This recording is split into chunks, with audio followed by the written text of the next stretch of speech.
Let's go. Let's go. So what have you been doing the last couple weeks? That's what we're doing. This is what we're going. We were doing like straight up intros, but then we found it was the funniest when we were just like right before, you know what I mean? And then we're like, fuck it, let's just go. For real. That's what we noticed that with AJ, right? Yeah, like the before and after. Yeah, it's all the funniest shit always happens like right before.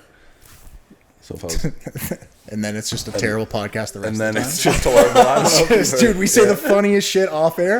On air, it's trash. I swear show sucks, but if you guys were here before, you'd have a great time, dude. So Patty just records the beginning and end and leaves us blank for an hour. We don't put any of the middle in at all. Then we're all just sitting here for the next like 2 hours. Like, so you were gonna say no? You're gonna say so? Yeah, no, me neither. Oh, man. Yeah. So yeah, but last few weeks, what you been up to, man? Just been getting my ass kicked by AJ, getting staph on my face. You know, just having a good time, man. Been having fun. It's been only up from here though, right? Yeah, I just like to make sure when I hit rock bottom, I really fucking skid a couple times, and then up. You know, you don't want to rebound too quickly. Yeah, I really know what it feels like. Not just staph too; it's staph on your face. Staph right on your fucking face, right on where you can't hide it. I had like a bandage over my face, which just doesn't look any better. It's like almost worse. Where people are like, "What the fuck is under that thing?" Like, there's no way it's good. Like, why do you have an enormous bandage covering half your face? Oh man. You know what? How fast it's healed though? Like it doesn't even look bad. Yeah, it's not. It's not can't that even bad. notice it, really. It's getting there. It's getting there. Benoit St. Denis's was bad before Poirier fight. Well, I had a hole in my shin, man. That thing was scary. I left it untreated for a while. I thought it was an ingrown hair for so long. Imagine on your face. Like you're in a fight. That's gonna hurt. Can you imagine that? I don't have to imagine that. I'm living that life currently. I'm still in that reality. Did you notice you had it before you were sparring or after? No, after. So I had a couple sparring sessions. I thought it was a bruise. Like AJ was like fighting for head position in a couple of spots. So he's getting ready for like biggest fight of his life. Rubbing his head. I'm coming back after like 6 weeks off after my loss, and it's like, oh, your first day back. AJ's back from Florida. Why don't you go and fight him all day, all week?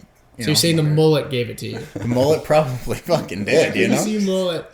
Probably that greasy mullet, man. If anybody would, it would be that greasy mullet.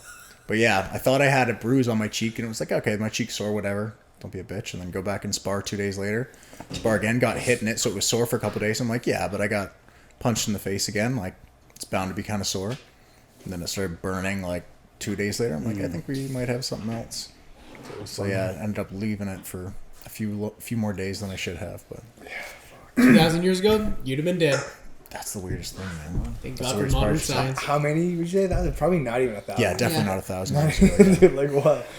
What do we Like today at certain parts of the world, depending on where you are still, is like that's the end. Yeah, true. That's wild. Yeah, man. Goddamn. I've never had that. I had ringworm once. It wasn't great. Ringworm's a pretty Pussies. good time. Ringworm's a pretty good time. Everybody should get ringworm once. Ringworm's all right. Sounds so bad. Ringworm? Yeah, It sounds so gross, yeah. But it's what is it like? Is it athlete's foot? Yeah, It's the which same doesn't thing. sound much better. Athlete's foot sounds gross as fuck too. I think And then ringworm just- sounds scary. Athlete's foot sounds gross. Yeah, true. Yeah. True. We gotta find a new name for it that's a little bit less. There's no good way to say it because you got ringworm, that's gross. Athlete's foot is gross, and then it's like, oh, don't worry, it's just a fungus. It's like that's gross too. It's like there isn't a good one. That is Any of the three is just like you're a nasty person. Go take a shower. Yeah. You know. But you have fun with your friends. Sweating hard. I think you might have had too much fun. Yeah. So that's one thing is you can't get ringworm if you don't have friends. You know. That's Hey, that's a at good least point. positive spin on I'm gonna ringworm. start saying that. If my girl's like, "Oh, you have ringworm," I got friends though, so yeah, She's like, okay, give it to me. Give it to me. I want friends too. I bet you wanted ringworm, you fucking loser. Oh man, that is hilarious. I love you've only had it once. Ringworm? Why is everybody looking at me?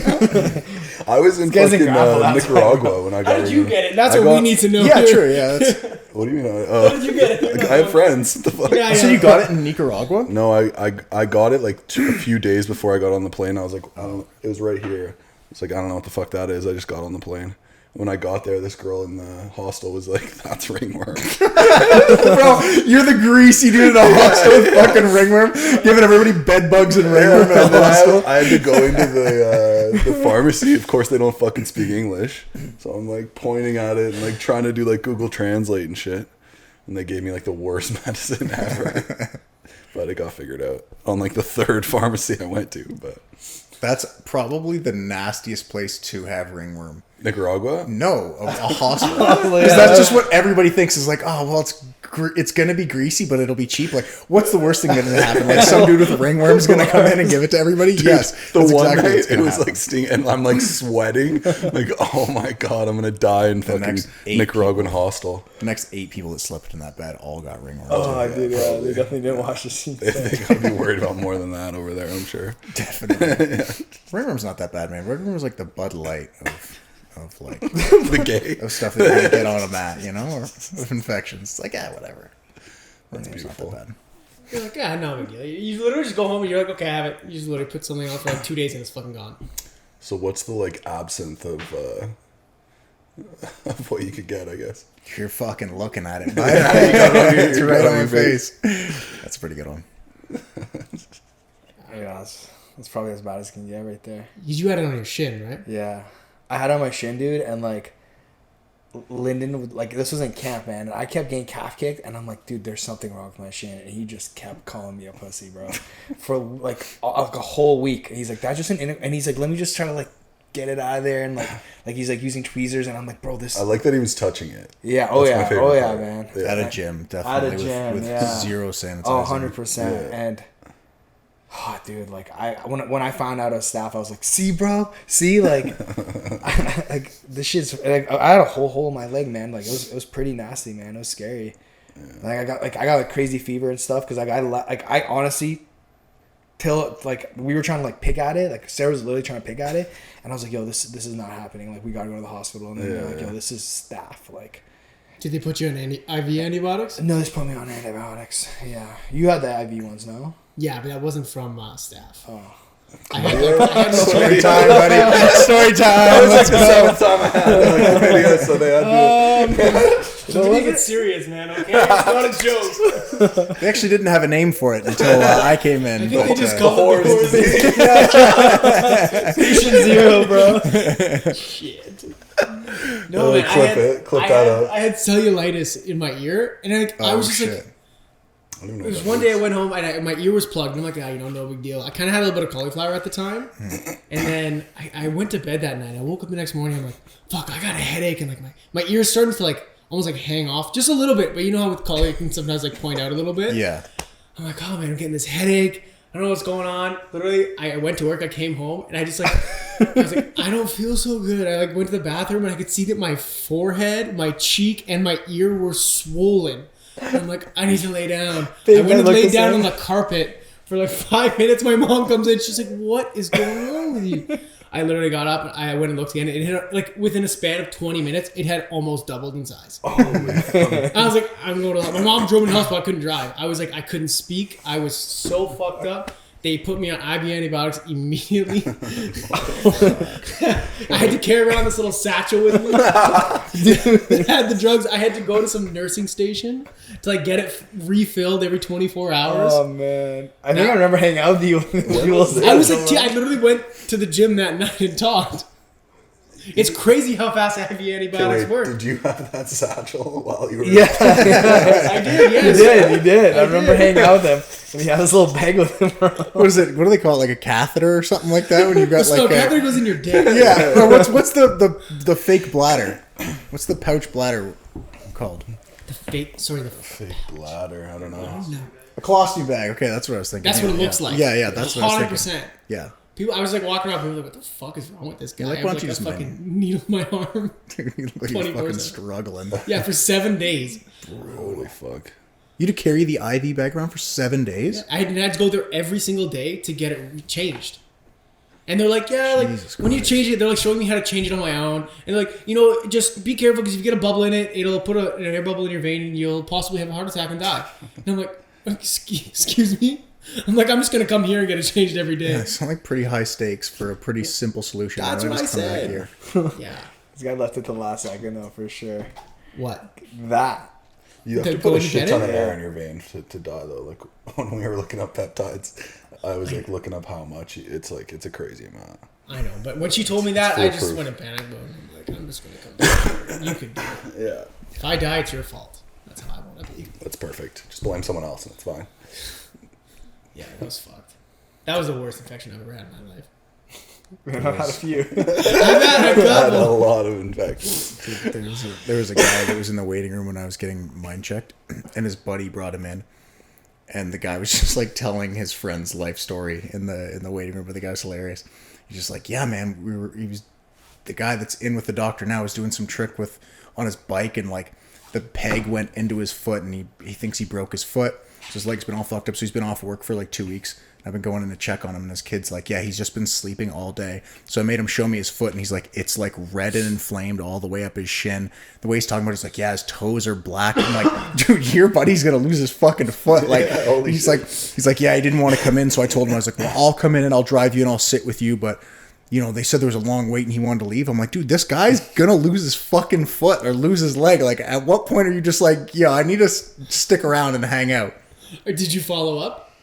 I eavesdropped like crazy when he came out. I was like, I need to know what this guy's. He's like, oh yeah, they just gave me some shots, and I don't know what needles they gave him because they didn't give me anything, and mine was pretty far along. I'm like, well, then yours must have been like way worse than mine. Yeah. So Because you'll literally give a shit when you go to Emerge and you have like a serious issue.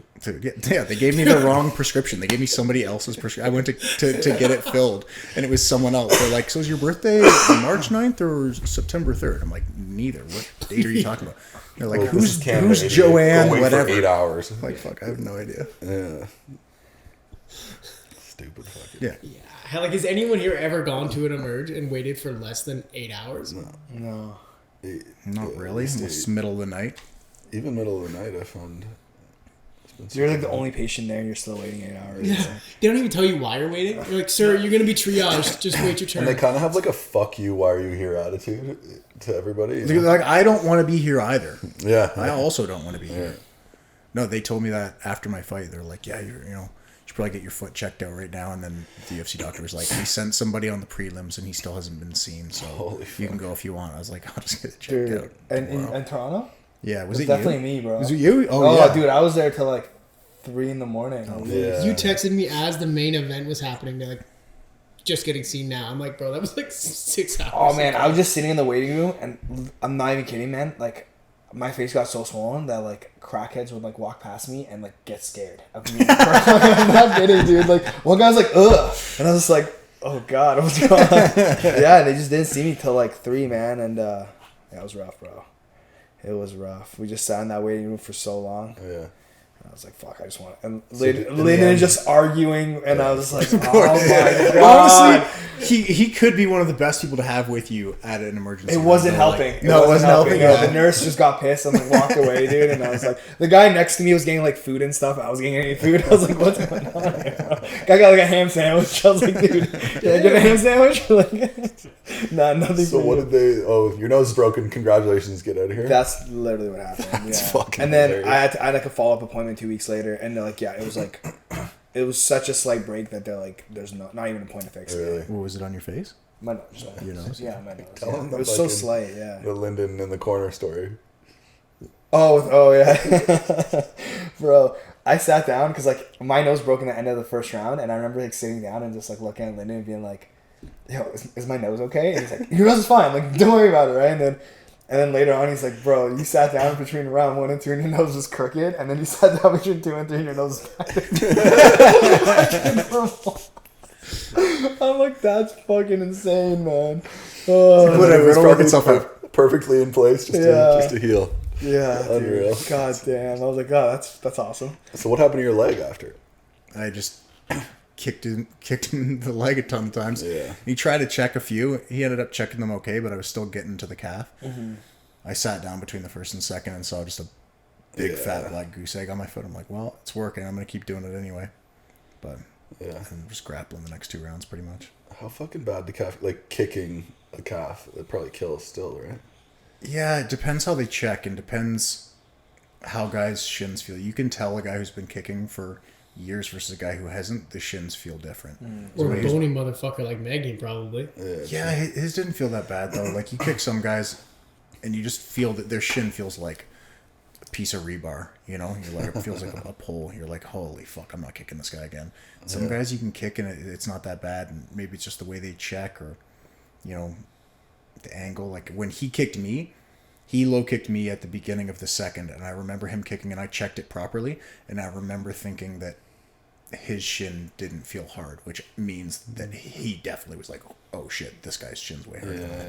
There's just like when you kick a guy who's been kicking his whole life, you can feel the difference. And what's the correct way to block a calf kick then? Just turn your shin out. Like keep your foot dug in and just turn out? No, I like to bring my leg, my full leg back. You want to point your thigh basically at the direction of the kick, and I try to bring my shin back as far as possible, so I'm hitting their foot. Like I don't want to go shin to shin as much as I can avoid it, just because that's the most even battle, right? If I can put their foot against my shin should win that fight every time, right? Yeah. Or knee. Yeah. Break their fucking. Well, after seeing that Michael Venom Page versus I can't remember the guy. Is that the in Asian dude? Bellator. With the kneecap? Yeah, with the kneecap breaks. I'm like, fuck, I don't want to put it against the knee. I'd rather go against the shin, right? That was one of the craziest things I've ever seen in my life. It hit him right on the kneecap, too. It split his kneecap in half. You could So many see guys it. have broken. Disgusting. Yeah. Yeah. So many guys have broken their tibia from kicking knees too, though. Like you're not really gonna break that area if you hit under the knee. Yeah, just the tibial head or whatever it is. Yeah. Sometimes it's just that, like, the right angle, man. Like, it just hits a funny angle and that happens. Yeah. But yeah, with those calf kicks, too, I find you just gotta address them so fucking quickly, bro. And like, right away. You gotta be moving your foot or checking that, because 3 or 4 of those, man, and they add up so quick. It's crazy. Sometimes looks like 2. It's like, holy fuck. That like really landed him. yeah, man. The like Sugar Sean one where he got caught with Cheeto, like it was just like one nicking, one Yeah. It's like a scraping toe, one, bro. right? Yeah, I almost scraping. Granted, his had been kicked out the fight before, or a couple fights before, with Andre Sukumtat. Is that his name? Oh, okay. Didn't he break his foot in that fight, too? Yeah. Sean one? did, yeah. Did he? Broke his foot? I don't know that. Yeah. Really bad. Or break. he broke his fibula, right? The Maybe small bone. fibula. Something on his leg. Yeah. But that could have been maybe why he was fucked up, too. Dude, that was the biggest fumble. Crazy. Man, it's like you had him out like guys that got a broken leg and like goes for the takedown in a fight you're losing by decision. Like you're down a few rounds. Like, no, and you're a kickboxer. Crazy.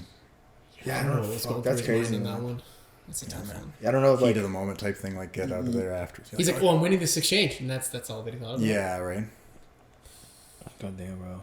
So yeah, you have like a crazy story, bro, because like you cornered a ton of guys in the UFC too, right? Which is like super super cool, man. Like how many fights did you like corner before you even got to the UFC? Before I got to the UFC, at least 20. At least 20 UFC That's fights. fucking crazy. 20 fight weeks, eh? Like all that stuff. You made that super walk helpful. 20 times before you even fought in the UFC. Yeah, it was pretty cool, man. Like getting to Contender Series when I fought was a cool experience, because I got there and like I said, I'd been there 20 some odd times, and then get there and I know call them the blue shirts, right? Like know everybody who works for the UFC in the back, which like they're all sick. Like that's the biggest difference for me between the UFC and any other organization, is like how it runs behind the scenes. Like it is perfect. They run it so well. And so I get there and you start off, fight week, and just like, oh, hey, what's going on, man? How you been? Like it honestly feels like camp. Like, oh, I haven't seen you in like 3 months. What's new? Like you end up having drinks with people and hanging out. So you get like kind of close with people that work for the UFC, and they're like, oh, what's going on, man? Like, who are you here with this week? I'm like, oh, no, this one's for me. They're like, oh, you fight? Like, I didn't even know you fought. I'm like, well, I didn't for a few years, but yeah, I'm getting back into it. They're like, oh, sick. So I had a cool chat with a couple of the people that work for the UFC this last fight week. It was fight day, I think. I went down to like heat up some meals. They're like, yeah, we're not really supposed to say this, but man, we're all like super rooting for you and excited for you. Like we all knew you before you got in the UFC and like before you were a fighter, and just like, would hang out with the guys and stuff. Like, you're bored some fight weeks, especially during like COVID. So there's nothing to do. You just end up going hanging out with people who work for the UFC and grabbing drinks or telling stories and or going and doing stuff. Like it's fun, man. It was pretty cool way to get to the UFC. Like kind of did it backwards, right? Like Yeah. All the guys I worked with, like Danny Castillo and stuff, and Faber, who'd had like 20, 30 fights in the UFC, and then became coaches. Like, they've known those guys forever, but I kind of flipped it around, did it the other way. And like, how did that even happen? Because you went down there at what, like 25? I was 23 when I went down. Yeah, I went down insane. 2015. So I moved down there and fought for a couple of years. And just honestly got to a point where I just didn't want to do it anymore for some reason. Called Faber and Danny Castillo because they were the guys I was kind of closest with. Kind of called them and was like, yeah, I just don't know if I want to do this anymore. And Faber's like, well, one of the guys who's coaching is leaving the team. No one really knows that yet. So if you want to jump on and try your hand at coaching, we'd like to have you stick around. And I just bought a condo down there like 2 months before. It was like a really weird time. But I didn't think anybody was really going to work with me. I was coaching at like a UFC gym, just basically like teaching rec classes and stuff. And I loved that. But they're like, yeah, if you want to jump on as a coach and we could use some help. I'm like, okay, sure. Sounds good. And then Faber talked to the teams like, yeah, Mike's going to jump in with coaching. And like, I thought it would take me like 6 months before any like UFC guys would want to work with me. I'm like, okay, I guess I'll work with amateurs and work my way up and maybe get to some UFC guys. And right off the bat, it was like, I almost had like Cody Garbrandt right off the bat too. Like I had like Teruto Ishihara it was my first UFC guy. Like my first summer was Teruto Ishihara versus Petr Yan in Petr Yan's UFC debut. I'd cornered Darren Elkins against Alexander Volkanovski. And then I cornered Cody Garbrandt against TJ Dillashaw in the rematch. So third fight in the UFC, I'm cornering for the Bantamweight world title. So that was pretty sick. But that's great. Right off the bat got thrown in. I remember Faber talking to me about that. He's like, would you be interested in coaching Cody? I'm like, fuck yeah. Like, he's fighting for a title. Like, I'm sure he's got coaches he wants to work with. He's like, oh, I'll talk to him about it. And then came back and like 2 hours later, he's like, yeah, Cody wants to work with you. I'm like, oh, fuck yeah. So what were you doing specifically with? I've seen you like hold mitts for him and stuff. But... I was mostly doing mitts for him. Yeah, mitts and then just like, striking advice. And he had, for that fight, Chris Holdsworth was like cornerman number 1 and Danny Castillo. And then he also had his uncle, Stingray, in the corner too, who was like an Olympian. Was his boxing coach growing up. Yeah. But lived in Ohio, so I'd do most of the mitts when Stingray wasn't around. And yeah, man, it was just a cool time. Like, obviously, none of those fights went our way. It was pretty stacked opponents to go against right off the bat. It's like three world champions. Three world champs. Yeah, Petr Yan, Volkanovski, and Dillashaw. Like, it was a pretty stacked group to go against. But yeah, man, it was super fun. The first one was Teruto Ishihara in Singapore. So like, first time I'm ever cornering in the UFC was in Singapore. Like, sick. Traveling the world right off the bat. It was pretty sweet, man. And you were talking about like being in rooms with people, and you just happened to see Darren Till and Mike Perry go at it, and that infamous story. Yeah. So there's that story of like those two guys, the video that went viral of them saying like, "Oh, do you want to go to the spa?" And Till Perry thinking he's asking him to spar, so like, "Yeah, we can spar, we can go fight in the hotel," and they like are both too proud to like say no, so they end up fighting. I was walking down to one of those vacant workout rooms to roll with Ashley Williams. He's like an ADCC vet, and I saw him in somebody else's corner, and I was competing in jiu-jitsu a lot at the time. I was like, hey man, do you want to meet up and do some rolls? He's like, yeah, sure, sounds good. So I go to meet up with him, and then Till and Perry are like beside me as we're walking down, and this fire alarm went off, so we went and stood outside, like kind of right by them for a bit, and then we end up, once that ends, we walk back downstairs to those like vacant workout rooms. We just all basically walk into the same room, the only one with mats. So I'm waiting for this other guy, Ashley, to show up. And they just like suit up. One of them had a pair of 14-ounce Top King boxing gloves, and then the other one had like a pair of puffy sparring gloves, and one's southpaw and one's orthodox. So they both put a puffy MMA glove on their lead hand and a boxing glove on their rear hand. Yeah, so they both had one of each on. And I'm like, dude, I didn't know these guys were buddies. I thought they were talking shit to each other a while ago. But I'm like, I'm trying to mind my own business, right? I'm like, don't just sit there and watch them like directly the whole time. But ended up just watching the rounds. And they just warm up, jumping jacks, whatever. All right, let's go. High five, and just start kind of beating the shit out of each other. Like, it wasn't a full out fight, but it was like very hard sparring. Yeah. Till was like bleeding from his face. Like they were going at it. Then afterwards, like joking around, taking selfies and like hugging each other. And I'm like, oh, I guess they are buddies. They are now. They are now. I feel Everyone's like friends after you beat the shit out of each other. Yeah, I feel like they kind of are friends, but it's like this like. It's like the will they won't they of MMA, you know. It's like they're like the best buddies, but they're also like, dude, we have to fight each other to make that bag at some point. It's hilarious because that's the most infamous story of like the two of them, and you were just I had was a the front only row other seat, guy bro. in the room. It was super weird. Yeah, It's like went viral like 5 days later, and I was like, oh man, I was in there. Like I should probably tell somebody about this. I'm like, yeah, fuck it, I'll keep it to myself for like 3 years. one day I'll get in the UFC. And I'll tell one the day I'll story. get in the UFC and I'll tell the story. How was the sparring at like alpha male stuff? Any like crazy shit go down, or was it pretty controlled, or like? I mean, there was some crazy shit that went down for sure. Like that's what ended Chris Holdsworth's career, right? Like Chris Holdsworth, dude. Wasn't that against TJ Dillashaw? That was one of the instances, yeah. Yeah, I don't want to tell his whole story as far as like that's his business, but yeah, that was one of the big instances that fucked his head up. He had like multiple concussions in a short period of time and kind of came back, and that was, I think, the last one that basically fucked his head up for a few years. Yeah. He seems to be doing better now. Like he doesn't spar anymore. He rolls a lot, and then he does like tactical training, like a lot of shooting and stuff. So like if your head's that bad, you're probably not able to go shoot guns. Right. Yeah. But so he's like healthy and able to do a lot of training and help guys prepare for fights. But he got to a point where he's like, look, I've been out for years. My head's finally good. I'm not going back to fighting. Like it's not worth it, man. Yeah. He was already hurt before I got down there, but everybody talks about how good he was. Like one of the old striking coaches, Master Tong, he was like, you know, in his broken English, he lived in the US for 12 years and learned like 8 days worth of English. It was hilarious, man. He learned like just enough. But yeah, he used to say like, he's like, before TJ became champion, he's like, TJ champion 75%, Holdsworth 100%. Like he was like, I guess Holdsworth used to like put it on guys. I heard stories of guys that he knocked out in the practice room and would just like absolutely smash everybody with jiu-jitsu. Like his jiu-jitsu was insane. His wrestling was good.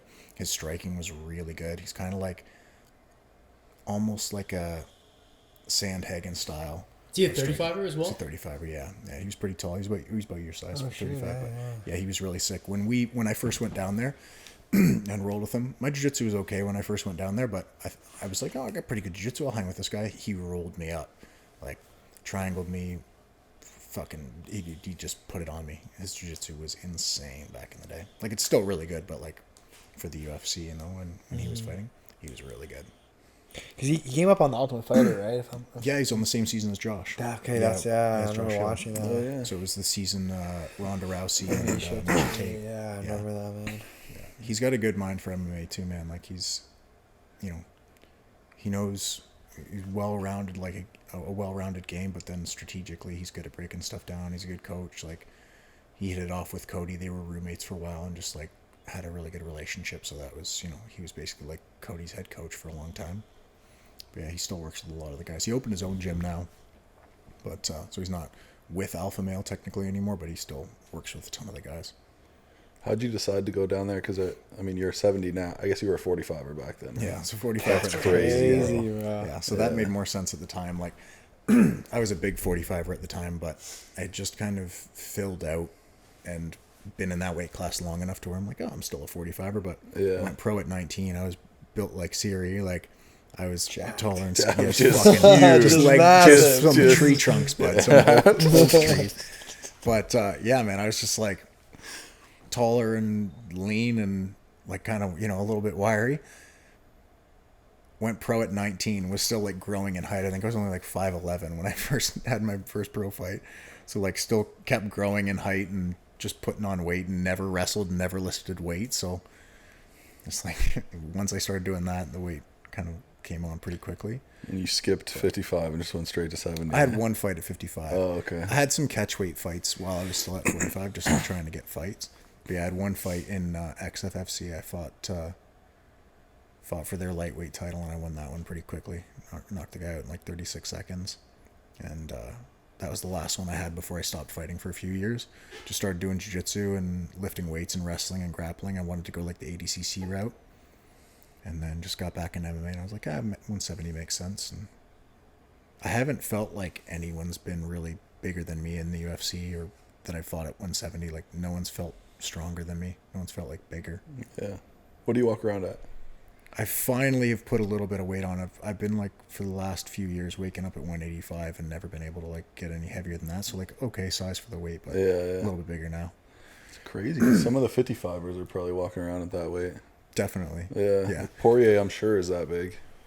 Well, I went down to the PI a couple weeks ago, and that was one of the things they said. So they did like a DEXA scan, and they're like, yeah, most of the guys in your weight are heavier than you, but your like lean mass, you're right where you should be for the weight. So like a lot of the guys walk around heavier, but a lot of the guys walk around fatter too. You must do a lot of cool testing down at the PI. They did some sweet stuff, yeah. So Tell me that. Yeah. What'd you find out? Yeah. I won't tell like necessarily results, but the testing was pretty cool. So we did a bunch of strength testing first, where they put you on these like force plates. They're basically like scales. Okay. So you stand on these like scale type things and then jump, and it tells you like how much force you're putting in the ground, like how quick you're rebounding from like loading your weight to jumping, and then you go from tells you how high you get. You go from that to like adding more dumbbells into your hands or heavier dumbbells into your hands, and it shows like, okay, how does your body respond when there's more resistance? Like, are you slowing down? Are you like producing more force, which you should be? It's like kind of tells you all that stuff. We did something similar where instead of jumping on the force plates, there's this like basically like a barbell, but it's into these posts that are bolted to the ground, so it's like an isometric pull, so you can't pull the bar, but it's like how much force are you putting into the plate. So that's pretty cool. But the main reason I went down there, I wanted to see some of the fitness tests that they had. Just like what type of conditioning workouts would work best for me. Like if I want to get in better shape, should I go for runs? Should I do sprints? Should I be doing like 5-minute battle rope and med ball slam things, right? So I went down and did some stuff with them. It was all on an assault bike, all on Aerodynes. So the first one was cool. We did an immediate power test. So it's like 6 seconds full out sprint, and then 2 minutes of like something you could do all day. So like fully recover, but active recovery. Do 3 of those, and it just shows like how much power you're able to develop. How does your body recover after those sprints? And like, does your power start diminishing? Does it stay the same? They're like testing and these like straps to check like the amount of oxygen in your muscles, in your head, heart rate monitor on, this like mask to measure like how much oxygen you're taking in and getting rid of. So that one was cool just to see like the immediate power. But then they're like, okay, go for a walk, take 10 minutes off. Next we're going to do, I think they called it the max power test. Max power test. They're like, you're going to do 1 minute on the assault bike, full out, don't hold anything back. It's like a critical failure test. We want to see like how your body fails. And they're like, and also we just saw what your max output is for like your immediate power. Like we saw what you can hit. So if you hit any less than that, you're holding back. Like, oh, fuck. Instead of 6 seconds, you got 60 seconds now. Dude, and you're kind of breathing pretty hard after those 6 second goes, right? Like it's 6 seconds, but like a 6 second sprint and then go. It's like, you can do a bunch of those, especially with the 2 minutes in between, but it's like, that's still kind of tiring. And you're like, trying to talk yourself into this. I'm like, well, I just saw what my numbers were. Like, one, I need to hit that and then hold on to it. And it's like, I flew all the way down here. Like, don't half-ass this. They're like, the more you put into this, the more you get out of it. Like, if you like pace yourself, we're not going to get good results from this. You're not really going to be learning anything then, right? Exactly. Dude, I saw the other side on this thing. Closest thing to death? You went dark, eh? Dude, it went dark. It got real dark, man. How many seconds in would you say were you like, oh my god? Like, I mean, like 5. Right off the bat, you're feeling it. Yeah. But like, I'm keeping my. So I saw my RPMs, like reps per minute, for the 6 second sprint. So I'm like, okay, hit that, which I did. I actually got one more on. Like I got a little bit faster on the 1 minute. I'm like, okay, you're there. And like, look at the time. It's like you're 8 seconds in. It's like, all right, now hang on to it. Just hang on to this as long as you can. And you just watch the numbers look up every few seconds and you're just like, diminish. I'd say I held on pretty well for like the first 30 to 35 seconds. Okay. I was exhausted, but I was still like sprinting. And they're like, come on, 30 seconds left. I'm like, okay, the first 30, like, I built it up. I'm like, I thought it was going to be worse. And then it's just like you start done. Like, dude, I swear, like, I think my head was moving more than anything else by the end. You're like, I swear I'm sprinting. I feel like I'm underwater right now. Like, my legs and arms just aren't going at all. It took me probably 30 to 40 minutes to, like, fully feel normal again. Like, not to get back to 100%, but just to feel, like, back in my own body and, like, not in pain. It was miserable, man. Just... I gave it everything I had for that 1 minute. You're like, oh, it's 1 minute. It's like, dude, 1 minute can be a long fucking time. Oh, man, I had a full sprint. That's what I tell my girl, yeah. Dude, yeah, yeah, that one was miserable. That assault bike is brutal, man. I use it like 2 or 3 times a week as well. Like the 1 minute, obviously the max testing, I've never done that. But considering I do 15-second sprints and I feel like I'm going to die. The end of 20 minutes of it. I could only imagine what 1 minute that would. It's fucking miserable. It's like, it doesn't really matter how much better shape you get in because you just sprint. Like, you can't. The whole thing is they're like, you can't sprint for a minute. Like, you're going to fail. Like, that's the whole point. But we want to, we want to see what your body does when it fails. Like, that's the whole point. My little sister plays rugby, and during COVID they were doing like just a ton of fitness stuff. And it was her first season with the team, and she's like, yeah, I've been running a ton by the house and like doing the elliptical and like feel like I'm in good shape. And I picked her up one day from her like strength and conditioning session. She had like bright red eyes, like clearly had been crying, and she was like kind of whimpering. I'm like, what's going on? She's like, I thought I was in good shape, and they put me on this thing called like a murder bike or something. And they told me to go hard for a minute, and I thought I was gonna have a heart attack, and I'm sprinting as hard as I can, and then all these other girls were like not going that hard, and I'm like, what the fuck's going on? I thought I was in good shape. I'm like, okay, whoa, cat. Like, the whole point of that is to break you. Like, you're not supposed to do that. They call it an assault bike for a reason. Yeah, That thing assaults you whenever you use it. Exactly, yeah. An assault bike is a very, very appropriate name for it, but I thought it was hilarious. She's like, it's like a murder bike or something. That's what we're going to start calling it from now on. That's actually hilarious. It's more appropriate, probably. Oh. This will fuck you up, man. Oh, yeah. I had some of those in like the last camp, and like, dude. Those are the best when you're hurt. Like, if you're hurt, like, that is the best conditioning you can do, too. If your hand's fucked up, your shoulder's messed up, just go in there, hammer that. Like, it's crazy how you feel. It blows your lungs out, too. Lungs burn, man. Legs get just absolutely... Your skin's tight from just how pumped your legs feel. The best leg workout. I find that, like, the day after, though, like, I almost feel better. Like, I typically do it on a Friday night, and I'll spar Saturday, and I feel like my lungs have been blown out. Like, I feel like I still have blood flowing from the day before. Yeah. And then I'll finish my session, I'll go over to this guy, and be like, oh, how was your zone 1, bro? Like, I'm about to expire right now. We get in the sauna, he's like, bro, I can't even stay in here so long. Leave it to Serhiy, just call you a pussy. Yeah. Pretty much, bro. Oh, man. I'm like, how's that 2 second sprint? It wasn't 2 seconds, bro. Holy fuck, yeah. No, those suck, dude. I just like to make fun of you because I know how much it sucks, bro. God damn. Didn't you get one for your place? Yeah, we got one for our gym. I was like, this is the best. I hated it so much he bought it. I've had that for like a year. I bought an assault bike probably a year and a half ago. It's the best investment I've ever made. Yeah. 100% for the gym. Like, you can get a squat rack, it's great. It's going to cost you like $1,500. That assault bike was $700. Yeah. And it's like the true brand. It's so good, man. The assault bike ones are just the best too. They're the best. So there's 2 types. There's a fan bike, and then there's a belt bike. The belt is like, it's a little bit better for steady state, but the fan, to get that thing going, is so hard. But that's why it makes it more optimal for sprints.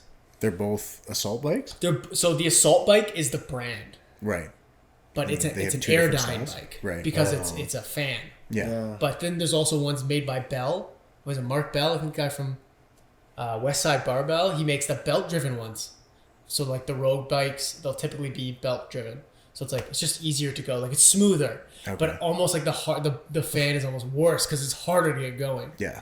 But that's the true assault bike. Yeah, no, those ones are fucking miserable. It still kills me that my first ever wake up, bro, I was on the assault bike doing sprints. Bro, what? Rory, bro, back in the day. Dude, this guy. Rory didn't know better than that? Bro, Rory looks at me. Listen, he looks at me, he's like, we're gonna cut weight the hardest way possible, so your workouts are easier from then on. I'm actually just gonna torture you. Swear to God, bro. So he had like an industrial heater. He put it on, got me on the salt bike in my sauna suit, and he's like, all right, every minute you're gonna sprint like 15 seconds, bro. And like, that was probably like the worst I've ever felt in my life, bro. Dumbest shit I've ever. Oh my god, dude! I told Lyndon like years later because I just thought that was how you cut weight. It was my first amateur fight. And he's like, bro, no way he made you do that. I was like, I swear to God. We're going to do it the dumbest way possible so that it's easier moving forward. One, it still sucks moving forward. Yeah. Two, no. That's so stupid. And he probably said it so confidently too. He's He like, said yeah, it, bro, I believe them this is 100%. how you do it. And it's like, But yeah, man. Okay. Amateur How did days the you fight did- go? Huh? How did the fight Oh, go? dude, I lost. Wish I gassed out. was that your first That MMA was my fight? first amateur fight. Well, we need to do more cardio the day before the fight. Dude. then, obviously. Yeah, what the Obviously, What we if need it more was the conditioning. air today. No, it was my refeed meal that really had me. It was he's like, I like a Subway steak and cheese and then like a cheesecake. So Jesus. all fats, bro. I just like crushed a bunch of fats. Wait. He put you on the Airdyne before doing sprints, and then he fed you a Subway before the fight. Did he fucking poison you as well? Like, how bad did this guy want you to lose? Dude, that shit was hilarious. Holy Yeah. He's wanted your life to be hard. Yeah, and then I mean, bro, that crazy thing is like, yeah, that like doing that first UFC fight week, it was so easy. That was the easiest way. Like that was the easiest weight cut I've ever had, man. Yeah. Like even that like little stupid like Jolly Rancher thing where they give you the Jolly Ranchers. I'm Oh, like, what yeah, are these for? And I'm like having them like this. Makes it It's so much amazing, easier. Yeah. man. That sauna bag is the best. The Oh sleeping my bag. god, dude, I love it, dude. I just put it on my phone. Netflix, dude. It was so smooth, So sick. so smooth. Yeah, Do you hop in that after your sauna or after your tub? Sorry. I did like a 10-minute, the lightest 10-minute tub ever, just to get a slight sweat, and then I got in that thing and I cut the rest of my way in there. So it's basically like if you've ever used like a heating pad, like a plug into the wall and like heat your back up or your leg or whatever it is. It's like that, but a sleeping bag like that. So when you get in, like if you take the felt off of like the cover off of one of those heating pads, it's like that plastic material, so it doesn't breathe. So you get in and it's just like this tight plastic to you. It's supposed to be on just like your bare skin, and it just like it like clogs your pores up, kind of almost like a sweet sweat type thing. You just like drip, so your head's fresh. Put like a bag of ice on your head, so your head stays cool. Just like, dude, it comes off really quickly. It's nice. Yeah, no, it was smooth, man. We were saying it's kind of crazy that there's no like in between like the regional scene and the UFC, because it kind of goes from like the wild west to just like uber professionalism. You know what I mean? Yeah, man. Yeah. It's weird because you've got anything else. You've got like NHL's got the AHL. Yeah. Like full professional athletes treated well, have like a full staff and team. Yeah. And like you said, it's like you go from staying at like a Motel 6, like 5K from the venue or the hotel where everything needs to be done, and you're like Ubering everywhere, and they're like, oh, actually, yeah, we forgot to book your coach's flight. Like, hopefully you can get him here. Like, just a bunch of bullshit. Good luck. Good luck. Dude, I fought that one fight I had at 155 for XFFC. I messaged the guy. It would be like right now, like this time. Messaged him and I was like, hey man, like I'm supposed to fly out tomorrow and I haven't gotten my itinerary. Like, what time do I fly out?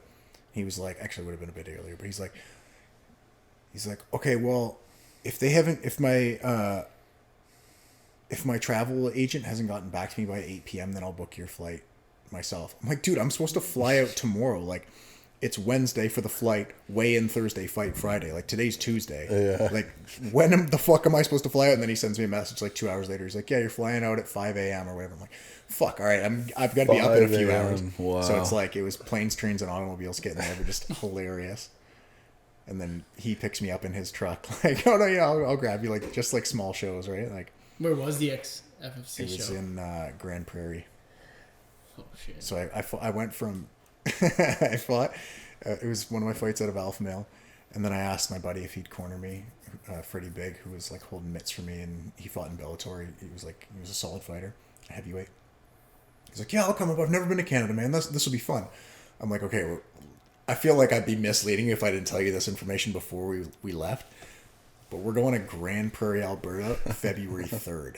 Like, you're not going to have fun. This is going to be horrible. You're going to be in the hotel the whole time. So not only did that happen, but we're getting our connecting flights, and I go to the bathroom and, stand at the urinal or whatever and hear the guy beside me just like, in the stall, like puking his guts out. I'm like, oh, sucks to be you, man. So I go to the bathroom and I'm like texting my cornerman. I'm like, dude, where are you? Like, we gotta go grab our connecting flight.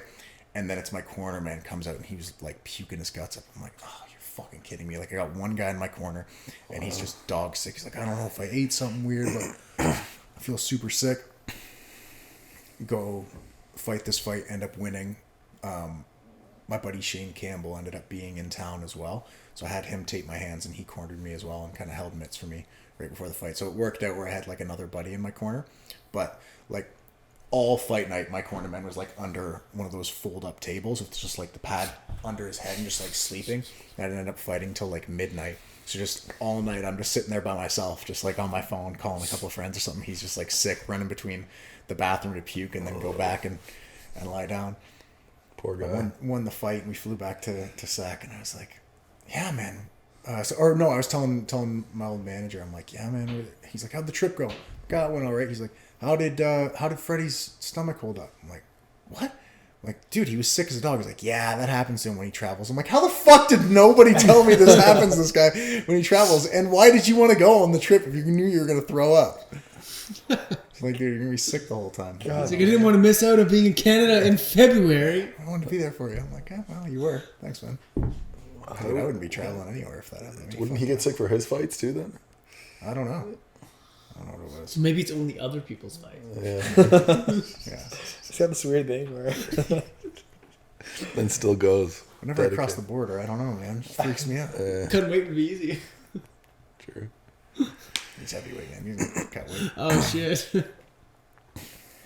Lucky guys, honestly, but maybe not because then you don't like train as healthy or do as much cardio or whatever. Would be weird showing up and not cutting any weight. Yeah. I feel like who was it that fought Jordan me and Danilo Taylor? Delano Taylor. Delano yeah. Taylor. He was talking about that. He's like, yeah, I didn't cut weight all week. It felt weird. Isn't he a welterweight?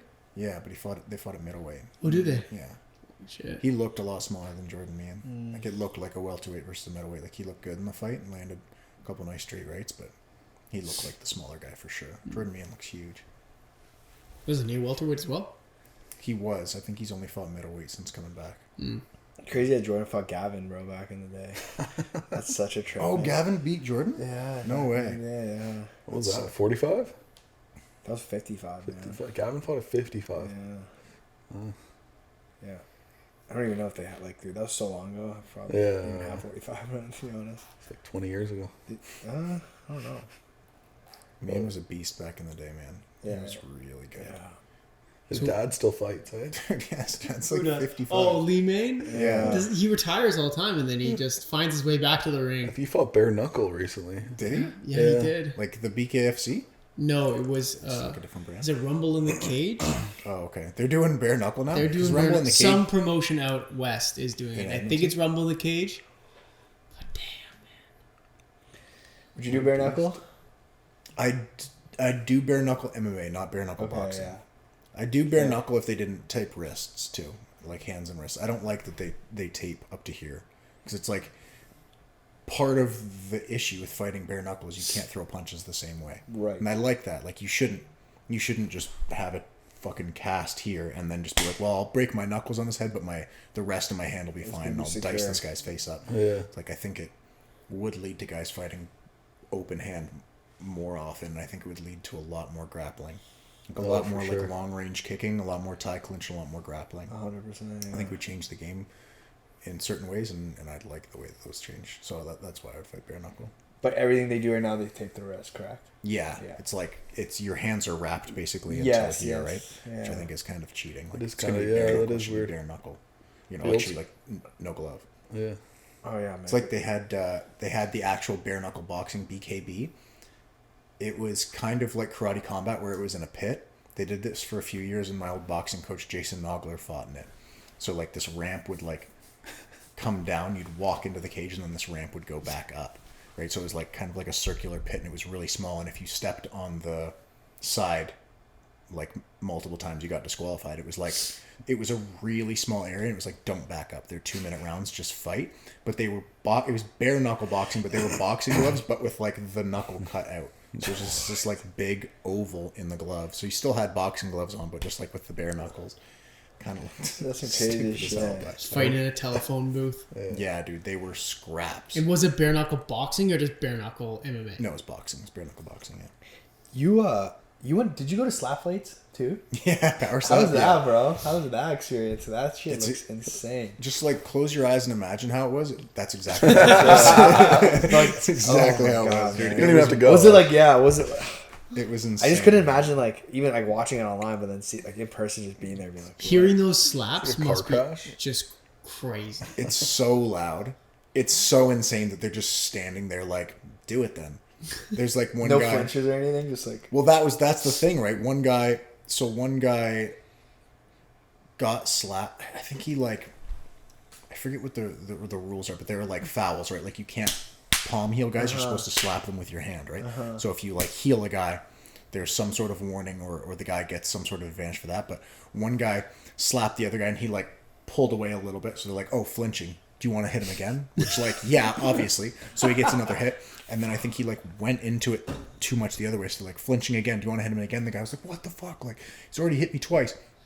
So he gets the third one. So this is like round one. The guy's face is already absolutely raw. Like multiple bumps on this guy's face. Like it looks like he's been in a 15-minute fight already after the first round. So clearly he got absolutely destroyed. But he made it to the end, which... The part I don't get is like fighting is sanctioned because it's like you can intelligently defend yourself, right? How do you intelligently defend yourself in slap You fighting? don't. You just fucking... So why is it like who's sanctioning it? Is the I don't know. That's the part that's bizarre to me. I don't know, man.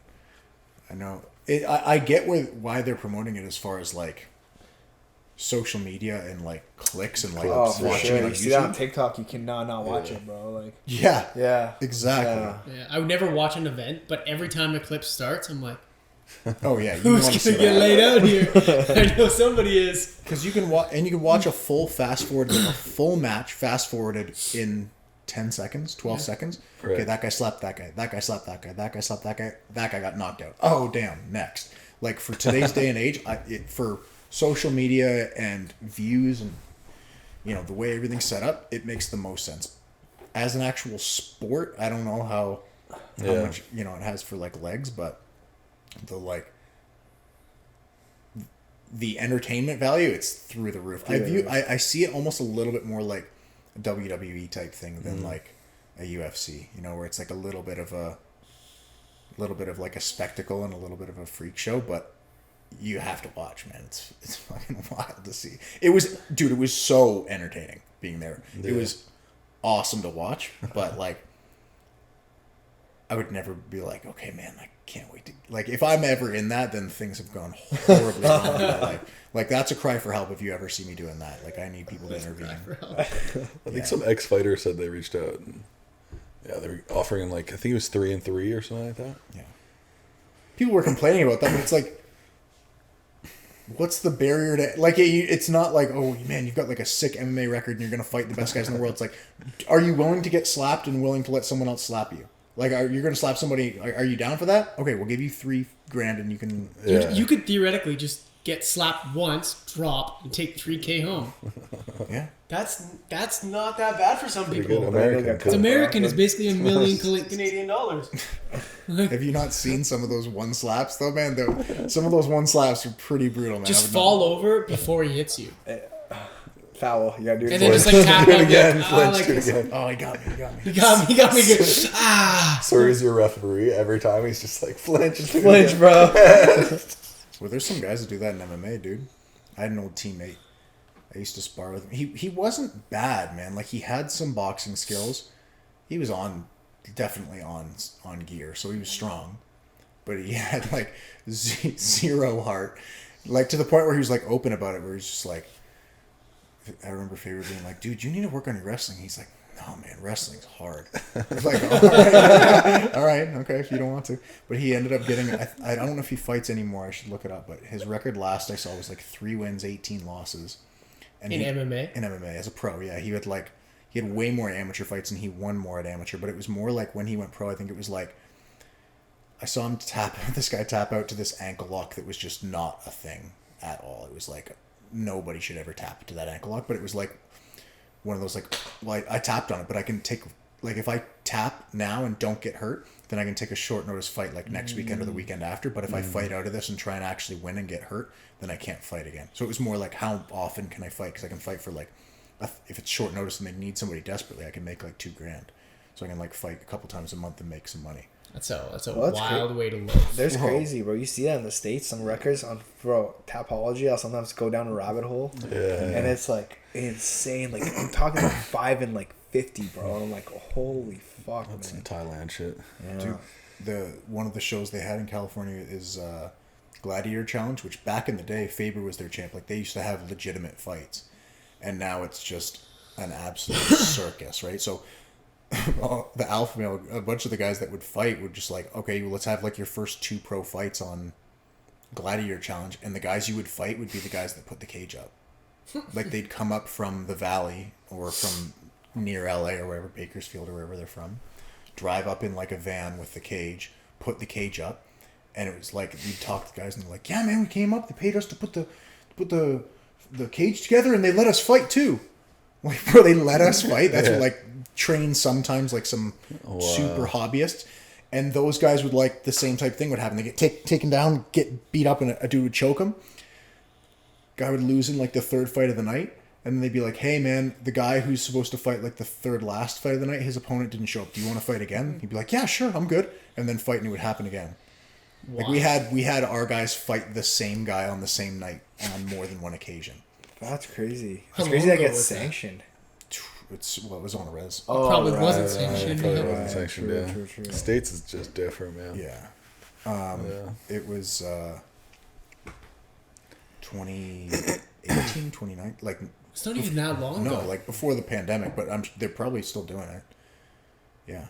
I remember I cornered a buddy. It was like his first or second pro fight just to get him a fight. He fought one of those guys, and he was a sick wrestler. Double legs this guy into our corner, which their cage is a square with rounded corners. So when you're in a corner, you're in a corner. Like, you're stuck in there, right? So he double legs him into the corner. He's on top of him in side control. And I'm cornering this guy with Danny Castillo. And Danny's like, DK, moving him out, whatever. And the guy's like sitting on bottom, hanging on. He like looks over, he goes, bro, you're last call. Like, Danny last call Castillo. He's like, yeah. He's like, dude, I'm such a fan. Like, laughing our ass off. Like, bro, you're in a cage fight right now, losing. Like, focus. He tapped out like 20 seconds later, got arm triangled or rear naked choked or something. Can I get a photo? Dude, he did. He came into the cage. Bro, he was psyched. So he loses this fight. Castillo comes in the corner. He's like, dude, such a big fan, man. Can I get a picture with you? Like, dude, you just lost a fight. Like, be more upset about this. Oh, man. No. If I got that win, I'd be like, fuck. I'm happy, bro. I cornered another guy. I cornered a bunch of guys at Gladiator Challenge. They used to have him like every other month, right? So we'd always have guys. We had one guy who was like way too experienced to do this. He was like 9-2 or something like that, but hadn't fought in 2 years. And he was actually a pretty sick fighter. But he came back to this fight, and I'm cornering him, and he had the guy in mounted crucifix. I'm like, all right, just keep going, keep pounding. He's like pounding on this guy with elbows, whatever, about to finish the fight, and then gets off of mounted crucifix and goes back in a half guard. And I'm like, Damien, what the fuck are you doing? Like, screaming at him, like, come on, man, get back in the fight. Ends up, mounting him or something. Ends up either TKOing him or submitting him. He finished him that round. And then I get into the cage with him, and he goes, hey man, I heard you say like go back to mounted crucifix, but the reason I got off is this dude bit me. And he's got like bite marks on his on his stomach, and I look, and the guy that he's fighting is wearing like Dickies with like belt loops, like he's just wearing like khaki shorts in an MMA fight. But now Tapology will with shows like that, if you look on the old records, like especially early in guys' careers, they'll say like, win the fight, the date, and then they'll have like some sort of flag on it. It's like, this organization's been flagged for I've seen that. Is that like record eligible? Yeah, like record padding. That's this company's okay. Flagged for like record padding, which honestly isn't a bad thing. That's a good but thing. They better do it around the world. All these Russian dudes that are like 15-0 fighting some dude who's like 1-3. Yeah. Come on, man, you better. Remember the Ukrainian guy that just lied his way into the UFC? Yeah. Fought once? Did he ever end up fighting? I think he fought once, yeah. Wait, what happened? was that? I don't know what He fully he changed his name. He would like make up promotions and like email Tapology saying he won. He would some of the fights he lost, he would say like they never happened. He ended up giving himself a record of like 26-5, and he made the UFC. No way. He had one fight, and then on fight week, it kind of like all came out. They What still was let the him actual fight. record? Do you remember? His real record? Yeah, it was 'cause losing. Like it was like just under 500 or something. Oh, really? The man finessed his way to the UFC Yeah. without ever. That's a crazy Yeah, story. it's crazy. That's Ukrainian. crazy. Yeah, dude. Hustle, bro. Baby. By any means necessary. That's right. Yeah. Yeah, that's wild. He's like, I'm just like one of those in the moment guys. You know, I'll perform. You haven't been in the moment any of those other moments. No, I just need the right. No, moment. I just need all those fans. I So just he need the didn't lights. fight. No, he did. He did. He was a fighter. I he remember just reading Oh, about he wasn't that. didn't fight in the UFC. He didn't end a fight. Oh, he did. Yeah. He fought once. Yeah. How'd it go? He lost in the first round. It went exactly how He's like, I he got my thought it was shorts. gonna go. I'm happy. Yeah. I'm out. Yeah. God damn, bro. That's just Well, I'm here for the fan crazy. kit. Yeah, just like a super fan. So when you decide to fight again, you took, was it one fight or two fights before Contender? One. Yeah. And that was out in Alaska? No, I fought Where in was Lancaster, Pennsylvania. Oh, I don't know why I thought it was CFFC.